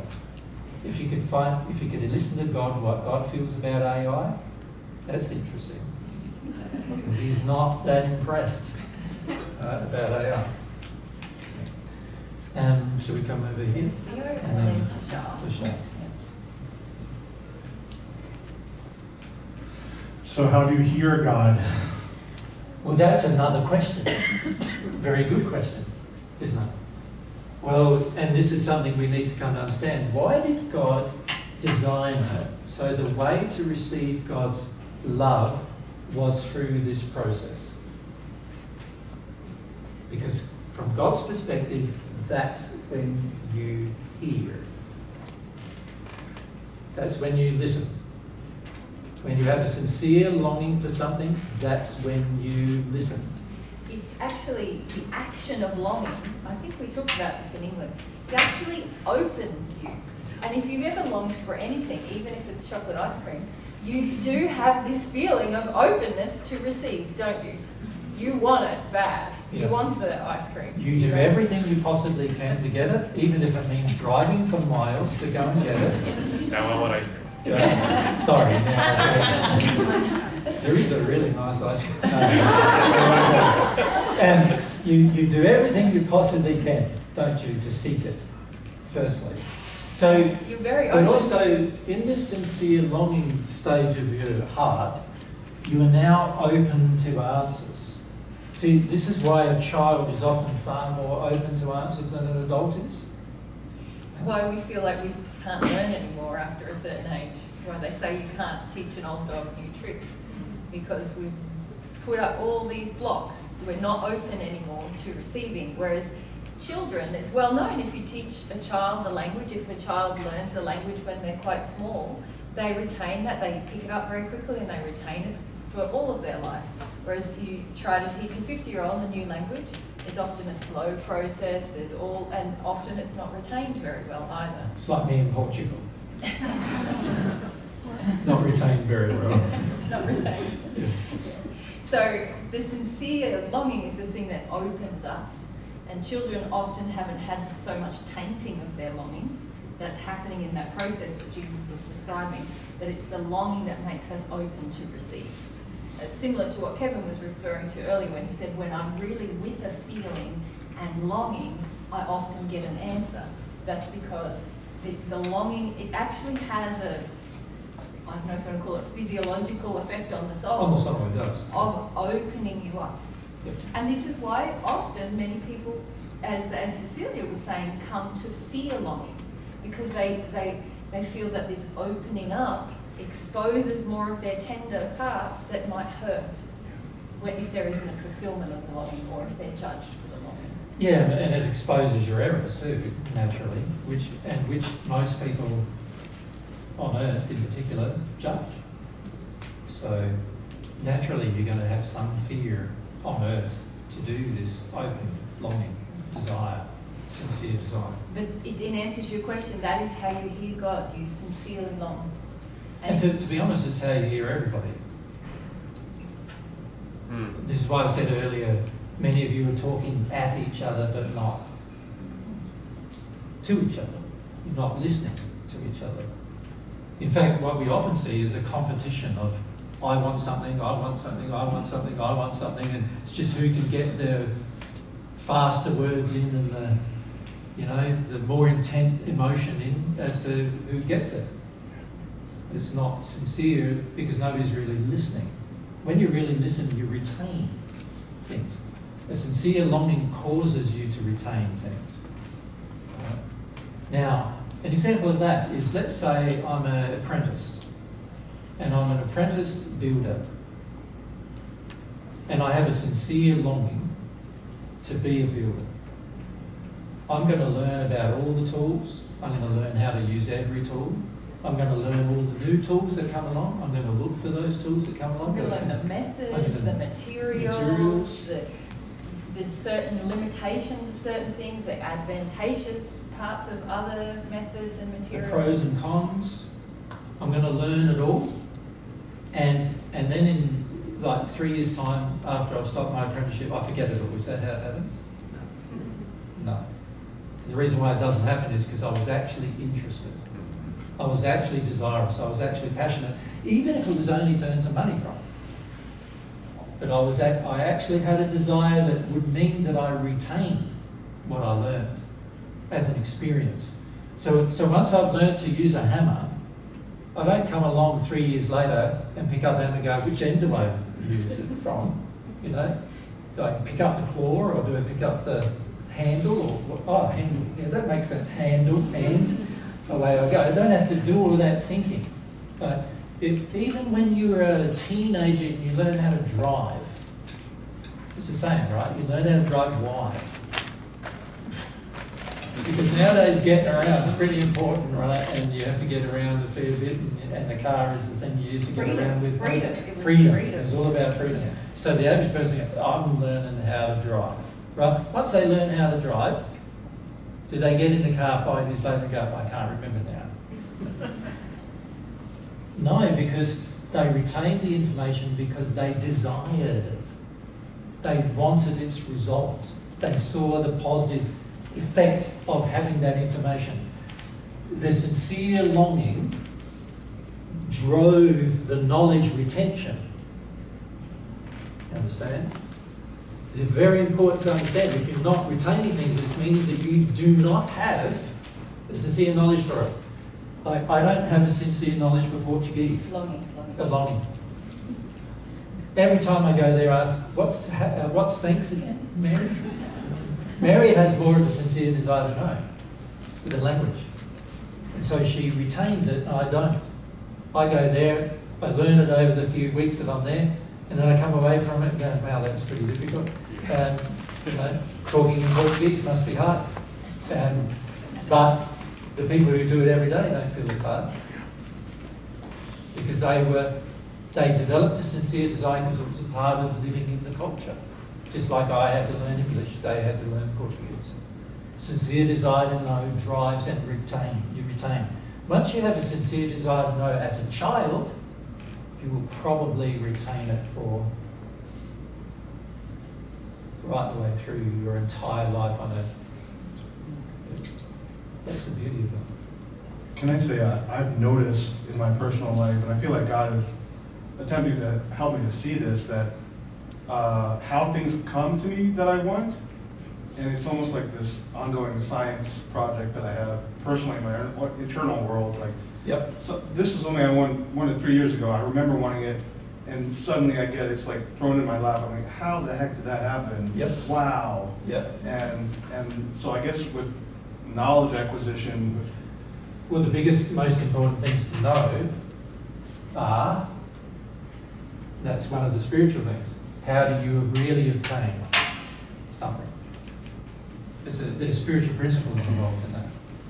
Laws, attraction, the law of attraction in particular, law of cause and effect, law of desire. There are laws that God has established that we can come to know and understand and therefore act upon and therefore benefit from. And God's always trying to educate us. God is the greatest teacher. Right? When I was on earth, I was called the great teacher. No, I'm not. I'm a teacher. The great teacher, God, is the one who will educate us if we allow God to through sincere desire to know.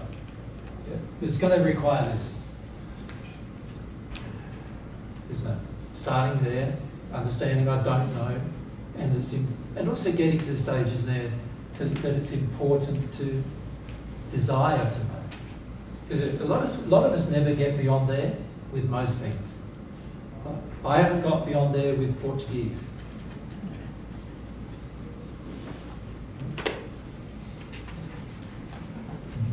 We're over here. Sean. Yes, hi. That was kind of my question, but I guess to follow up, like, what's the experience of hearing, you know?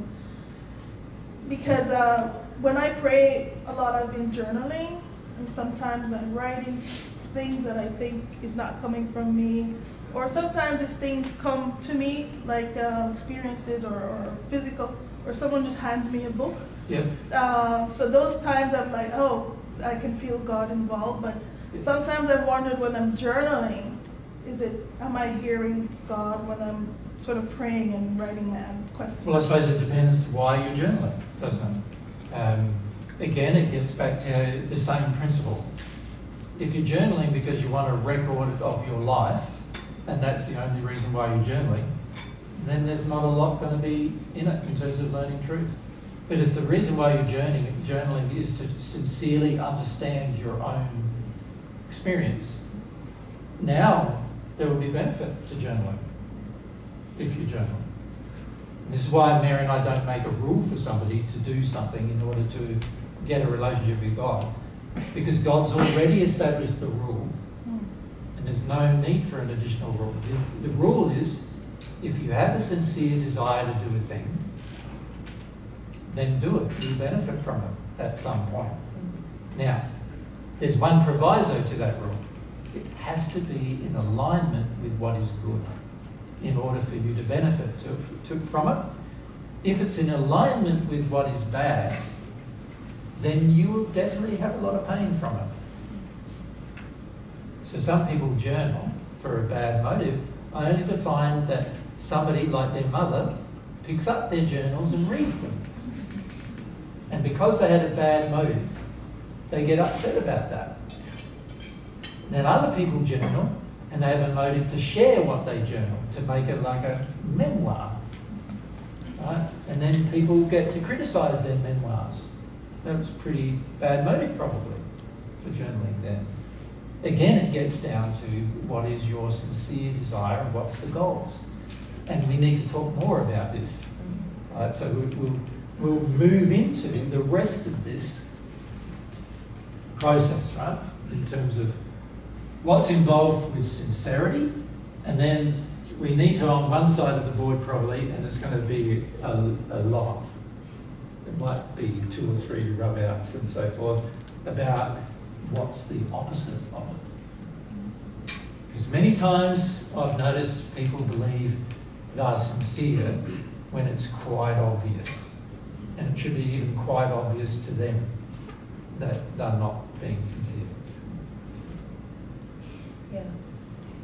But Charles, you're talking also there about feeling the difference between feeling God directly and some of what you're describing is really feeling the effects of your spirit friends who are helping you and other people who are trying to help you to develop this state of sincere ignorance, which is the starting point of your connections, of the potential of your connection directly with God.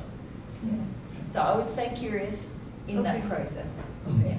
So what you're doing is good as long as you begin with this idea that I don't know anything about anything really. Yeah. And I'll come to know it as long as I exercise a desire and then allow myself, you could change this, couldn't you? That eventually you have to act on the desire. So you could say the sincere desire, the next one is the sincere desire to act. Because a lot of people don't have that. They say they want to know, but they want it to be easy, hard, and no effort. They want it to be magical. You know, like, I want to speak Portuguese. I don't want to speak Portuguese. That's how people are. They want that. They want the instantaneous response. But actually, if you think about it, that demonstrates a lot of insincerity, doesn't it? Because a lot of things take time to know and understand, and you're going to have to invest that time and energy and effort. So to act means developing the energy, taking in the effort to know. So once you've had a sincere desire to know and to act upon that sincere desire to know, then you are open to God's truth, or you could say God's education program. God's got a school, you're in it. Whether you like to be in it or not, you're in it. You can be an atheist and be in it. Enrolled at birth. Yeah, you were enrolled, or really at soul Well, at congregation conception, time, yeah. which was way before conception.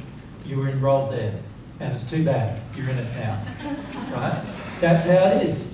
And God created it, so you're in an educational process now. Some things God's forced upon you to help you with that education process. So an example is, you have to be born in order to start experiencing it. God's forced that. You start experiencing your soul without being conceived first. Right? That's the birth of the soul. Really, the time when you start absorbing is when you are conceived.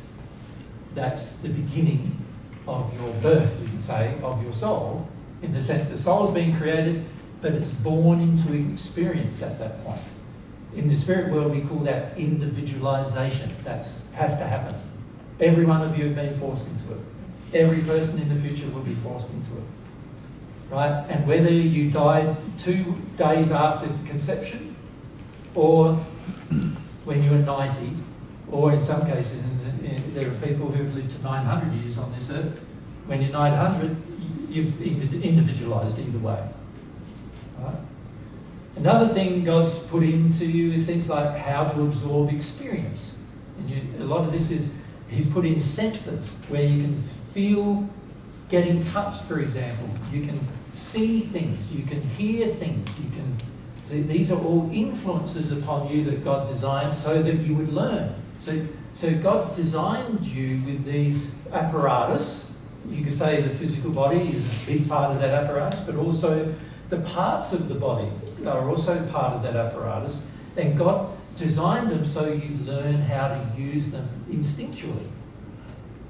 So all of us are in that process. You began that process as soon as you were probably anywhere from, say, 9 months to 12 months old. You probably started walking, right? You were forced to, fundamentally, by the design. The people who don't start walking, that never walk, and there are very, very few historically who have ever done that, it's all been constrained by their environment, right, in some way or another, whether they've been born with a deformity or born into a family that's, basically tied them up and stopped them from being able to walk. Why you would do such a terrible thing, I don't know, but people do. Then there's, how did you learn to use your sexual apparatus? You learnt it, it was forced upon you through puberty. You grew into it, right? The same applies to a lot of what we learn. God's designed the system where you will have to learn. How did you learn to eat? Well, somebody taught you, but the hunger in you keeps you doing it, right? The need for your body to have food in order to fuel itself drives you. But it's not just that, it's also your taste buds drive you. Because there's a lot of food you eat which your taste buds only are liking and every part of the rest of your body doesn't like. Right? Yeah? Chocolate ice cream. Chocolate ice cream, exactly. Yeah. God's got you in an educational program and you're in it. Whether you understand God or understand whether you even want to have a relationship with God or not, you're in it. Right? It's automatic, you're in it. And the reason why God's got you in the education program is to encourage you to know, to get out of ignorance. So God's tried to make a system to encourage you, to motivate you to get out of ignorance on all subjects, any subject. Now, there are some things that men create, humans create, like language. Right? This is why I'm not very interested in language, because humans created it. Why didn't they just create one and make it easy for us all? Right? Why did they have to create, 7,000 and something languages? What? That seems to me to be a bit silly. So I'm, as Mary knows, I'm not that attracted to speaking languages. I'm not even attracted to speaking English very much, as you well know, right? So, because I'm more interested in the feelings, the emotions, the beliefs, the passions that people have. That's the kind of thing that I feel more attracted to. Yeah. But you can see there's things that humans created, like AI.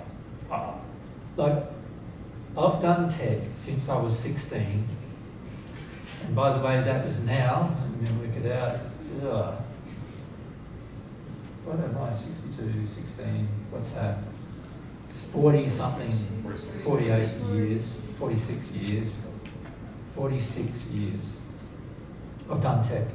I am not interested in AI or tech. It's a tool, like a hammer. It has some advantages, lots of disadvantages. Just like a hammer, you get it around the wrong way and hit your thumb with it, it's going to hurt, right? Right? So a lot of the tools we make on Earth have their problems. You know, cars kill tens of thousands of people every year on this planet. Yeah. So it's a tool, but it's got its problems. Yeah. So, you know, if we were really clever, we'd design them that they don't kill anybody. Wouldn't we? If we were really clever, just like God's designed everything that doesn't kill you. Right? A lot of people die, but it's because of humans and the way we use it. So, for example, cancers and diseases and sicknesses and everything are all because we are not living within our design. And we don't understand how we're not, because we haven't learnt, because we are sincerely ignorant, aren't we? Or are we sincerely ignorant? You see, when it comes to things like cancer, for example, are we sincerely ignorant or are we chosen ignorant? You see it? If we were sincerely ignorant, we'd search for the desire to know what causes it. We wouldn't blame God for it. We wouldn't blame our design for it. And instead, we'd try to find out something that's going on, something here in my hierarchy of things going on. And it could be, couldn't it, that I'm in the wrong physical situation. So, in that example, if I pick up uranium ore and it's very high doses of radiation, I'm probably going to get cancer very quickly and die, or probably die from radiation, probably, before I die of cancer. But if it's slower, it might be cancer. That might have been just a physical thing that happened, right? But there might be emotional things that are going on. What causes my cancer? If I have a sincere ignorance, I'd say, it's possible that my beliefs cause cancer. It's possible that my emotions cause cancer, my sexual desires cause cancer, or something physical causes cancer. Because if I'm starting from a blank slate, which is what I'm recommending, starting from sincere ignorance, my sincere desire to know will at least say it could be any of these things that cause it. Not just that, but any of these things. Can you see? If I was truly open to the concepts of ignorance, truly, you could say, this place is the beginning of humility in a way, couldn't you? I'm truly open. I could say, okay, it could be any one of those things. So let's look at the physical. Why is it that some people are irradiated and some get cancer and some don't? That would interest me, wouldn't it? If I really wanted to know what's the difference between the person who does and the person who doesn't. But why do some people get breast cancer in exactly the same situation seemingly as other people, brought up almost the same way? It can even be the same family with the same parents and the same, and yet two different children, one gets cancer and dies and the other one doesn't. Why? If I had a sincere desire to know, I would go, that's interesting. That I don't know, what do I got to search for to work out why? There's got to be a reason why, because everything that has been done ever has been based on law. There's laws that have driven everything. So why would there not be laws determining my sicknesses? Right? This is where I would go if I was sincerely ignorant. I would say that's a possibility. No. But you can see what happens is we have predetermined ideas and concepts that start developing, and we go, oh, but I don't think that's possible. And as soon as you do not think it's possible, what's the next step? You are no longer going to... There's no desire anymore. No sincere desire. As soon as you already believe what you think is true is established, then there's no sincere desire to know more. You already think you know. What is that state called? Arrogance. Arrogance, yeah. Arrogance. So you could say you're sincerely arrogant, which is an insincere state from God's perspective, right? So if we look at the different things that influence this state, there are many. So of course we still want to discuss what's down here further, but let's start here. Let's look at what is the opposing this state. Can you see arrogance? Maybe I need to do it in a different colour. I've got black. We've got black now. Yeah, these are all causing darkness. So arrogance.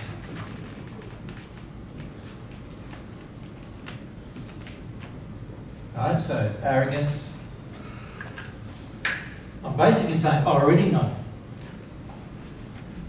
So by saying I already know, and I already know everything about it, but I can understand you might think you already know something, but I don't understand why you would think you already know everything.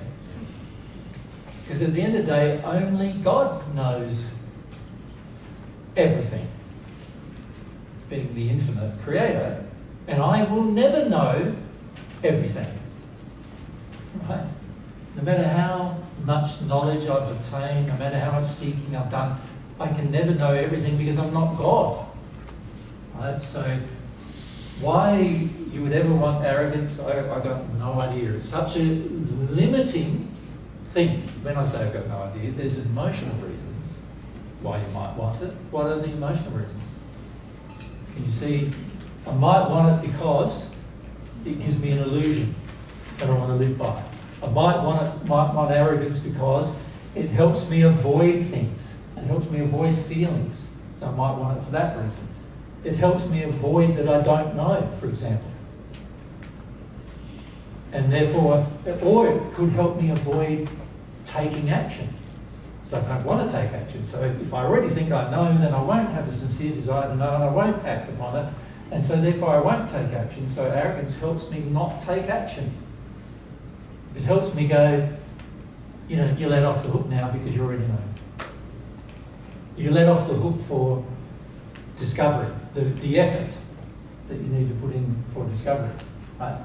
So that's very much opposing that. You see that? This being God's way, this being any other way. Or you could say what humans have a tendency to prefer to do. And arrogance is one of those things. What's another thing we do?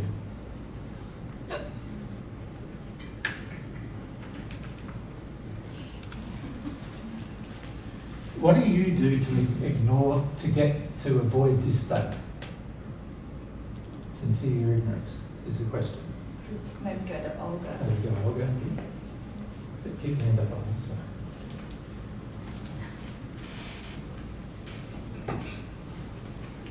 To blame others or to blame God? So to blame, Yeah. yep, And judge. and Judge. judge. Yep. What else do I do? There's even bigger things than this that I do. Anna, you want to have a go?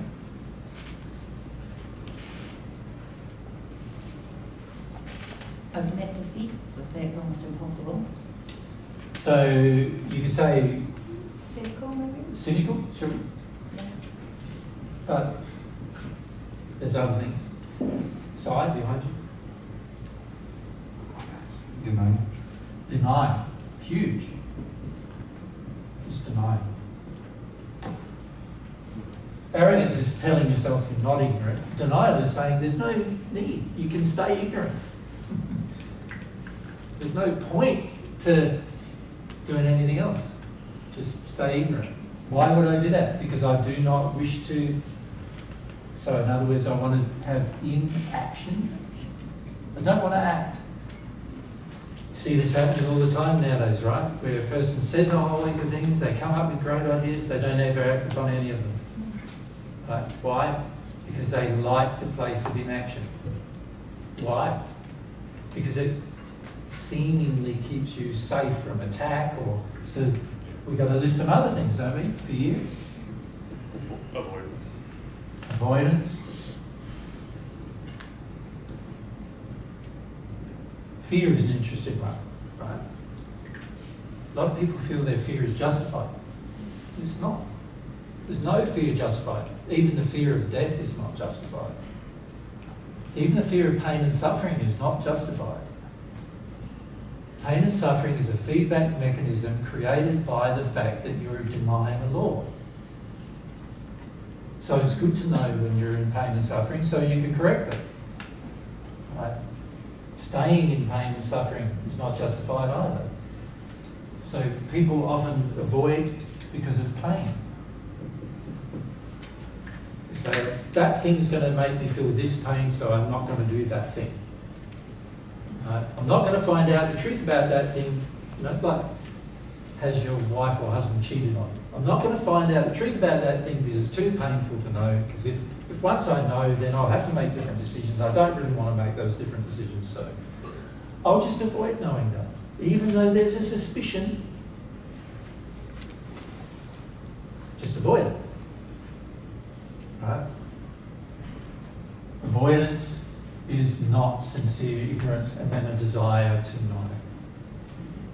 It's not God's way. Not God's way. Anything else you can think of? I've got some lists here. Andy, you want to have a stab, and then we'll come across to just Michael. Let's start with Michael, because so keep me at that. Wanting somebody else to tell me? Yes, so what's that? That's like you don't want to know, somebody else should know, and you don't want to act, somebody else should have acted. So what's that? Laziness. Lazy. Or irresponsibility? Yeah, irresponsible.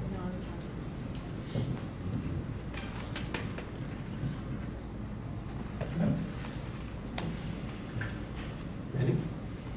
This may be more of a reason why we do those things rather than an action we do, but not wanting to feel our feelings. Yeah, avoid feelings is a big thing. And that is the reason why we do a lot of these things, yeah. Because when you desire to know and then you act and then it's hard, like the information doesn't come easily, the average person goes, it's too hard. Like, it's too painful to get to know this thing. I'll just avoid it. Like, I'll just put that on the back burner and forget about it. Not think about it for the rest of my life. That's the better course of action. No?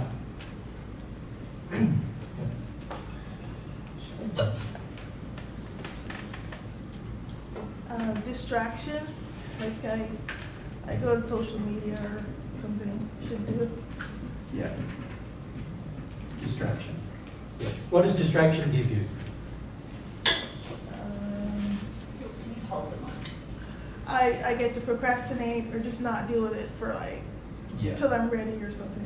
Till you're ready. When's that? Probably never, right?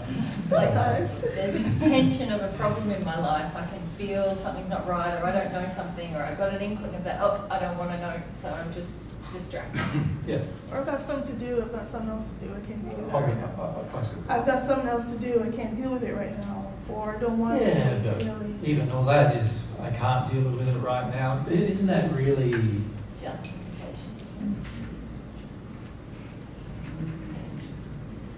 Yeah, yeah. I shouldn't have to deal with that now. Yeah. Put it off. You know? It was really interesting when we were in Portugal. What we found there, that if the average attitude is, if something doesn't work, then you don't fix it. What you do instead is you do a workaround for the thing that doesn't work.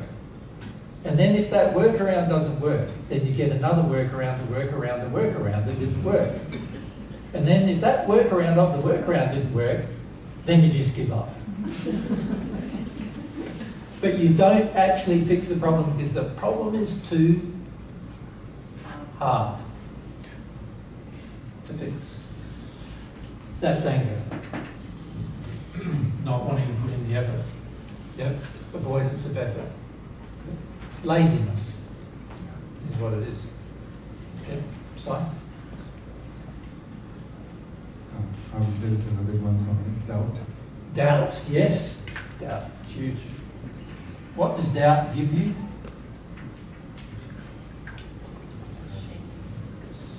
Excuse. Gives you an out, doesn't it? Excuse. An excuse to go, I shouldn't have to seek harder, I shouldn't have to work harder to know, I shouldn't have to act to know.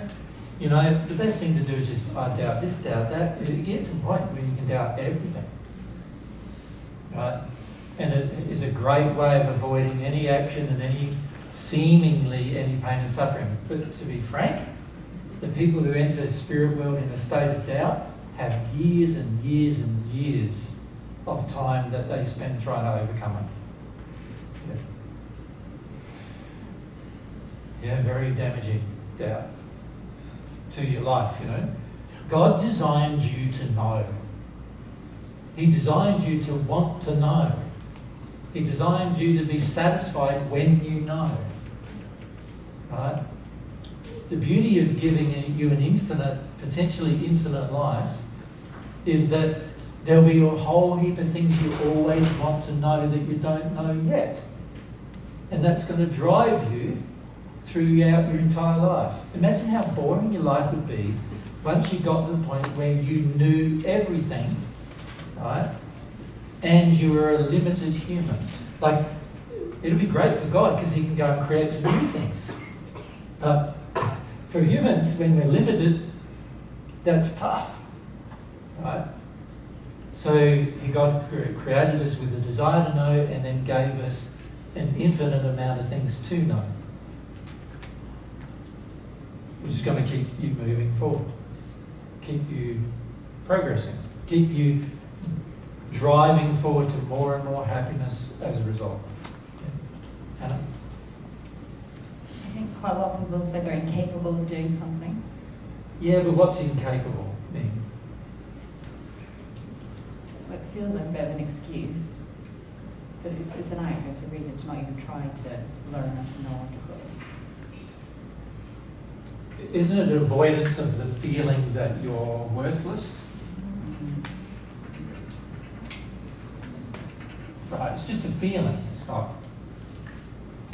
A lot of times, as Mandy pointed out earlier, just feelings that stop us from doing a whole heap of things, from desiring to learn new things.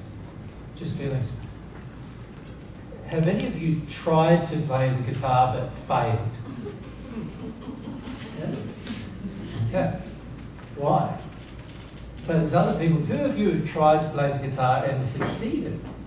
But why did they succeed and you fail? It's your desire. Persistence. Persistence.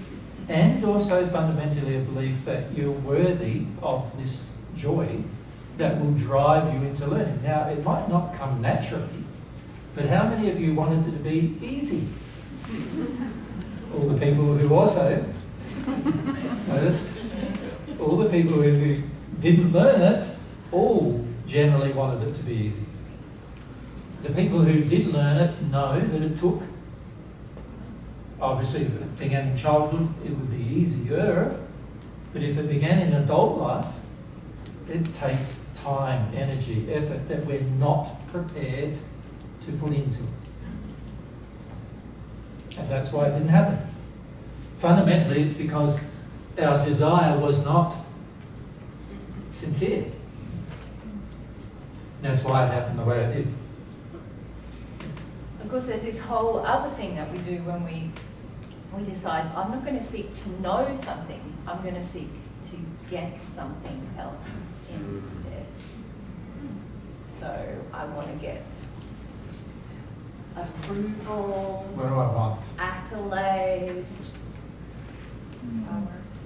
power, Two P's. double P. Two P's. Power. What else? Acceptance. Acceptance. Well, you'd have to say love in quotations, wouldn't you? Because it's is not love, because this is what love does. That's the only thing. This is love. All this is not love. This is love. We haven't finished the bottom of your chart there, have we? No, we To haven't. show how this leads to love. We'll have to show you how this leads to love. Yeah. But what else is on there? Glory. Sorry? Glory. Glory, yes. Yes. Control. Control, yes. Acknowledgement. Acknowledgement, yes. Safety. In quotation, safety. Comfort. Exit. So there was safety, Comfort. comfort. Gee, we're good at these ones, you know. Superiority. You could also put on the list there inferiority. Yeah.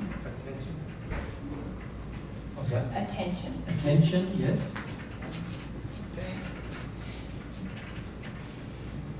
Whew. So notice how fast that was. You know what you do to avoid that. You know that really solid, actually. And interestingly enough, when we're driven for, say, approval, let's say, as soon as we're driven for approval, we no longer have sincere ignorance. Because a sincere ignorant place is not a state of going, oh, I need to know because I need approval. It's, I need to know because it's wonderful knowing. Do you understand the difference? Yep. And of course, the sincere desire to know will cause action. When I'm in a state of approval, I want to do the least amount of work for the most amount of approval. It's really interesting in God's Way in Australia. We run this, as you might have already heard, we run this sort of, you could say it's a non-profit organisation in Australia called God's Way Limited. And we have a lot of people from overseas come to help us out now and then. And almost everybody who comes for that reason. They want some approval. And when they get none, what do you feel happens? Anger, doubt, laziness, avoidance. It goes nuts. It goes nuts. It's, what do you call that? So, which one can I select? Pinball? Pinball. It's Yeah. pinball. Yeah. It's It's an emotional pinball afterwards. It's sort of like, okay, I'm afraid now, I'm angry now, I'm worried now, I doubt now when I even doubt that I've ever heard divine truth in the first place. Because I just didn't get the approval I wanted. Some come for this. Some come for all of these things. Jesus just pointed to power. Power. Some come for power. They want power over others. They think that love means that everybody will give them power over themselves. Like give the person who wants power over the people who love. Right? Not understanding that love is a very strong quality and it doesn't put up with that. Right? So we have all of these distortions, and these distortions mean that we're coming with not this state, which is the starting state of any learning, but rather we're coming with a state that's the opposite of that state, that's blocked to learning. Right? Very important to understand this fundamental principle that when we have expectations before we begin our learning process, we are now not in a pure state.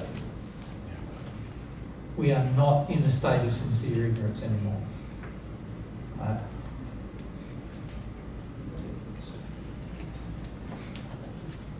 All right, now, this is sort of just setting the foundation for our discussion after the break, after we have lunch. The discussion after we have lunch, we're going to talk about what follows after this, that eventually revolves around you experiencing the truth and being in it personally, right? And that relates to prayer, because prayer is the most advantageous pursuit you can engage in, actually. And if we're not engaging it with priority in our lives, then we don't understand that it's the most advantageous pursuit. Right? So we obviously need to change that if we're ever going to do it, if we're going to pray. Very important to understand these fundamental principles, that all of these things we can see, most of us sort of think, oh, that's not so good, that's not so good, lazy, not so good, no, judgment, that's not so good. But many of us can't see that these are not so good. In fact, most of us are in them without any consideration of how damaging they are to our state of sincerity. That's the problem. They damage the fact that I'm sincere, and if sincerity is what is going to lead me to receiving God's love, then you can see as soon as I have these things with God, I am not going to receive that love. It's just simple. From God's perspective is, do you have that? The answer is no.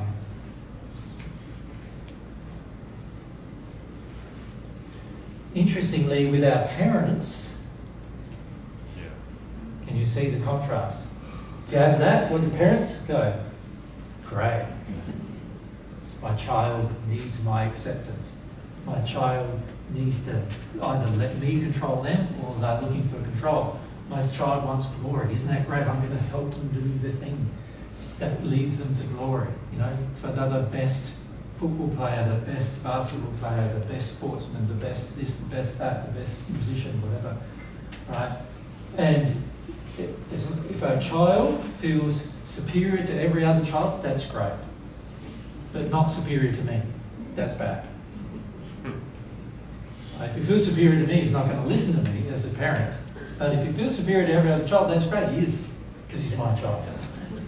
Right?